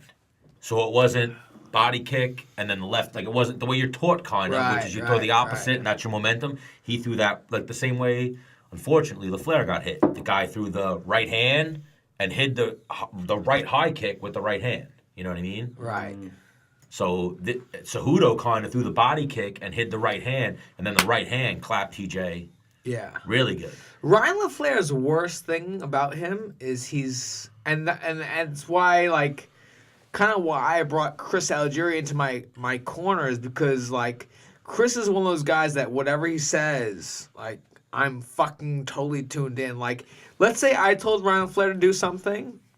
Ryan LaFleur thinks he's better than me, but Chris Algieri told him to do something. He's going to listen to Chris over me, even though where I. Like, Stan, you might be like, yo, Dennis, do this. I'll analyze, I'll take it in, and I'll break it down, and I will think about it if it's right or wrong. Dennis, he's got a quick right hand. When I say it versus when Algieri says it, you're like, no, he's got a quick right hand. Well, hang on. If you said it, no. Yes and no. Yes and no. No. I'm going to sit there, I'm going to look at it, I'm like, yeah, shit, he kind of does. Like, I know LaFleur said that to me, but I know it's totally different levels. Like, LaFleur will listen to what I have to say because he knows I'm very analytical and I pay attention. I know my shit, but like... Now, hang on. Field experience. All right, so with that being said, if you told me that T. Edwards has quick hands, I'm like, it doesn't matter. I'm still going to fuck him up. Yeah. Chris Algieri told me he has quick hands. I'm like, fuck. This Then guy you're like, ooh, I gotta move my head a little quicker. Yeah. This guy's got quick hands. But that's why you brought me on, because like Yes. I'm gonna say something and it's gonna have an effect for you're gonna be like, okay, I need to make a change. But even you watching Tay Edwards, that's all you saw, right? He didn't have no threats for Dennis other than quick hands. No, I do a lot of. Yeah. He had a lot of threats. No. Quick hands, No, though. he had a lot of threats. But I don't think he wasn't gonna out-grapple Dennis. No, his ground stuff was nowhere near the level of Dennis's. I felt like that was a throwback almost. But I thought even the first round, like when he stopped the first shot, and I was like, fuck. I'm like this. All right, so like. He put his hips in a great position. He stopped it well. He looked strong. I was like, okay. That's always the thing. Sorry, Dennis, again, but that's always the thing with you too is people don't know you wrestled. Right. That was exactly. And were a good wrestler. So and like Hang on, even Chris Dennis is a better early. wrestler than I was in high school. Yeah, Chris was a good wrestler. I was a pretty good wrestler in high school. But even Dennis alluded to it earlier, and he said like, yeah, Chris was like, hey, watch out for the kicks. Like, I'm a kickboxer and wrestler. Like, I understand these things. Like, yeah, when there were times like when you're on the ground, I sat on my hands. Like, I got nothing to say. Yeah. I got nothing to say. I got Greg DePasquale right next to me. I knew that was brown belt versus blue belt at best. If not black belt, purple belt, like that was levels. That's one thing I will say about like now that I've worked at UFC Corner. Like, I've never been so handicapped in being able to coach. Yeah. At points during the rounds. We're normally around like I'm super like when I work for Jacobs, like he's really adamant that he's like, Chris, I need to hear you during the round because I'm a fighter. I can see things very fast as they're going on. He's got his coaches in the corner. I don't speak much in the corner. I say barely anything for Danny. But during the round, I'm really vocal. So for me, like during Dennis's fight, I'm used to being very vocal during a round. And then like when we hit the ground, I'm just like, hit him! Deepo, say some shit. Deepo. I'm gonna refer to this guy right here. Well, what, you never dabbled into the jiu-jitsu?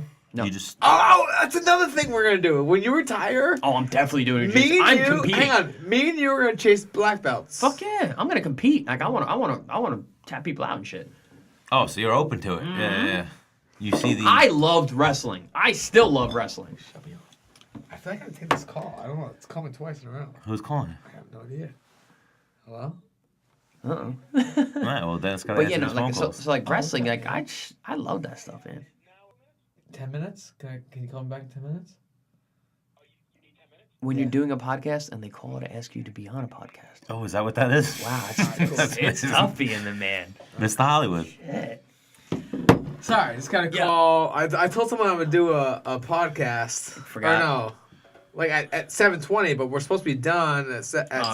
No, we're rocking and rolling. So what do we want to do? We're going I to gotta wrap go. this up? I gotta go anyway. Let's wrap this up. So Menace and The Man, episode 12. Episode 12.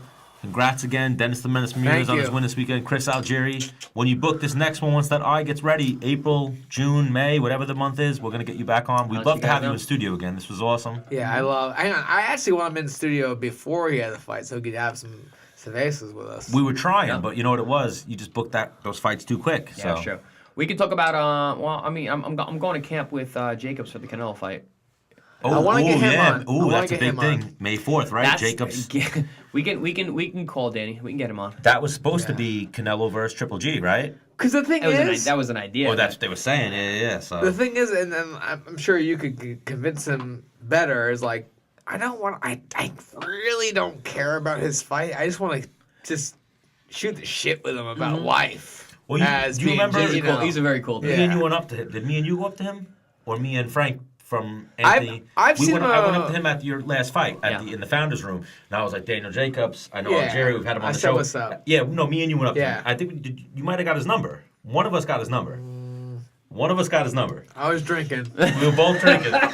Yo, the funniest thing is sometimes when me and Dennis go out drinking, we meet people that we should have on the show, and Dennis will be like, "Yo, give them your phone," and I'm so drunk that like I'll like. Where I'm supposed to call people or text people from my phone, I'll put my number in their phone and just hand them my phone and be like, "Yeah, I'm in there now." I don't have his number. I was so hoping I'd be like, wow, I have his number, and I don't. Who was this? I was hoping I was gonna have Jacob's number in my phone, but I was gonna say there's no chance. Oh no, that's what Jacob said. Jacob's actually now that I just had the hindsight. Jacob said hit up Algieri and get the number. There we go. 100%. Oh, We'll get him That's on what he there. said, We'll yeah, get him yeah. on there. It'll be good. But you need to put the good word in. well, no, hang on. I want them both on the same time. But- Speakerphone. Well, I'll be in studio. We'll call him. You both being fighters, and now me and Dennis He's having the show. like never in New York, so like. But he- even you he know, doesn't- like in Atlanta. most journalists are jerk-offs. Like you're going on an interview to ask some stupid questions. Like me and Dennis try to go outside the box. Dennis tries to pinpoint me as the jerk-off journalist, but not really. No, you know? are. Not really, you know. No, one of us has to be in. It's not me. But I don't ask those questions. But hang on, I like you to tread on them. And If I ask the game plan question, it's as a joke because I know they get asked it 30 times. Yeah. I try to always go outside the You box. know what my favorite question is? How do you feel? Yeah. I always want to be like terrible. Well, that's Dennis's terrible. game plan. Is Dennis's favorite question is, "What's your game plan for this fight?" You know what was fucked up this last fight? So like I got nobody really knows. I got the flu. Like Stop. Yeah, I was sick as a dog. dude, Sick as a dog. Hang on. The day of the fight. after Christmas, I was with my girl at the time. Mm-hmm. She got the flu. I went with her. I got the flu antivirus. So I went with her. It cost her like she had insurance, whatever. It cost me $250. You don't have insurance. Cost me $250 to not get the flu. Because you don't have insurance. Right. I might just get the flu. UFC. It's 2 days. fucking, UFC, it's step your 250. game up. No. But anyway, so 17 fight so, veteran like, without insurance. It was like the day before the fight, and like I feel like shit. I was in fever and chills like the day of the fight, like in my bed the whole day. And people ask me like, "How do you feel?" You know, like that question, and I literally answered a few people like, "Terrible. I'm probably gonna lose," like joking. Right. But at the same time, I was like, "No, I did feel terrible. Like I really do not feel good." Even that, luckily, Chris Algieri came in studio. What fucked up our show this week was apparently all the fighters that came to Brooklyn last week got the flu. Everyone has the flu right now. Everyone's sick. Ali has the flu. Paige Van Zandt has the flu. Everyone has the flu. New York sucks. Man. Hang on.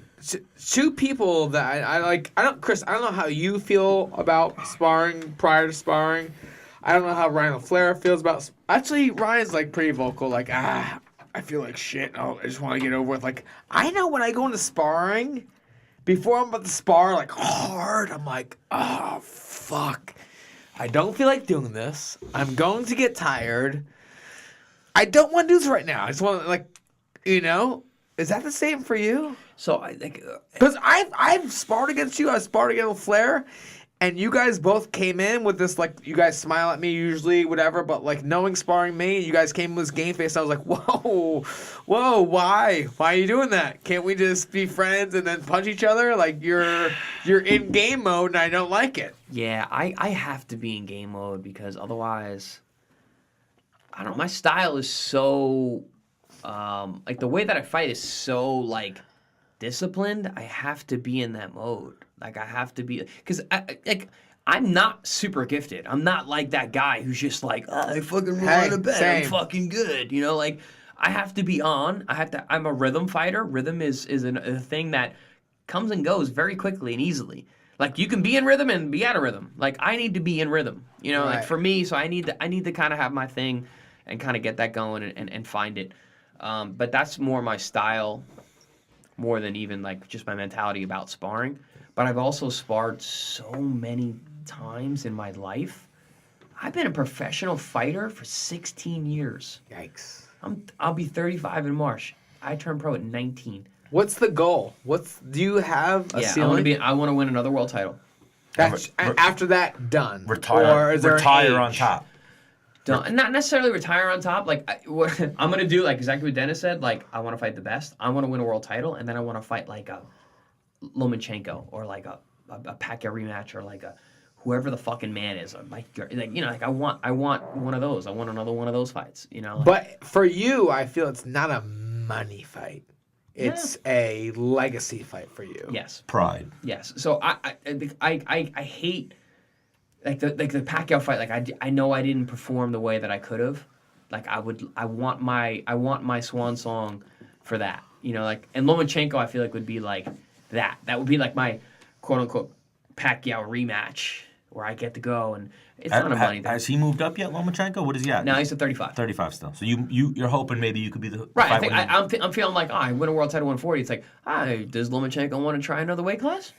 I'm the right guy for that. Ooh, and like we were talking about earlier, Come try me out. that makes you way more marketable. So before we wrap up, like next week, maybe we get Dana White on. I'm going to pitch that to him, and I want you to pitch that to him too. Like 165, 175, 185, because look at the most. Oh, I was about to say, like, he doesn't do anything with boxing. Yeah, I don't think No, I'm saying I don't think MMA. he cares about Chris Algieri fighting the most lucrative guys in boxing history have been the guys who are 4 or 5 weight world champions. So that's going to eventually turn into the most lucrative thing in MMA. Well, on my undercard, or on the night that I fought this past Friday, Jorge Linares, 3-division world champion, got knocked out in the first round, fighting in his 4th weight division.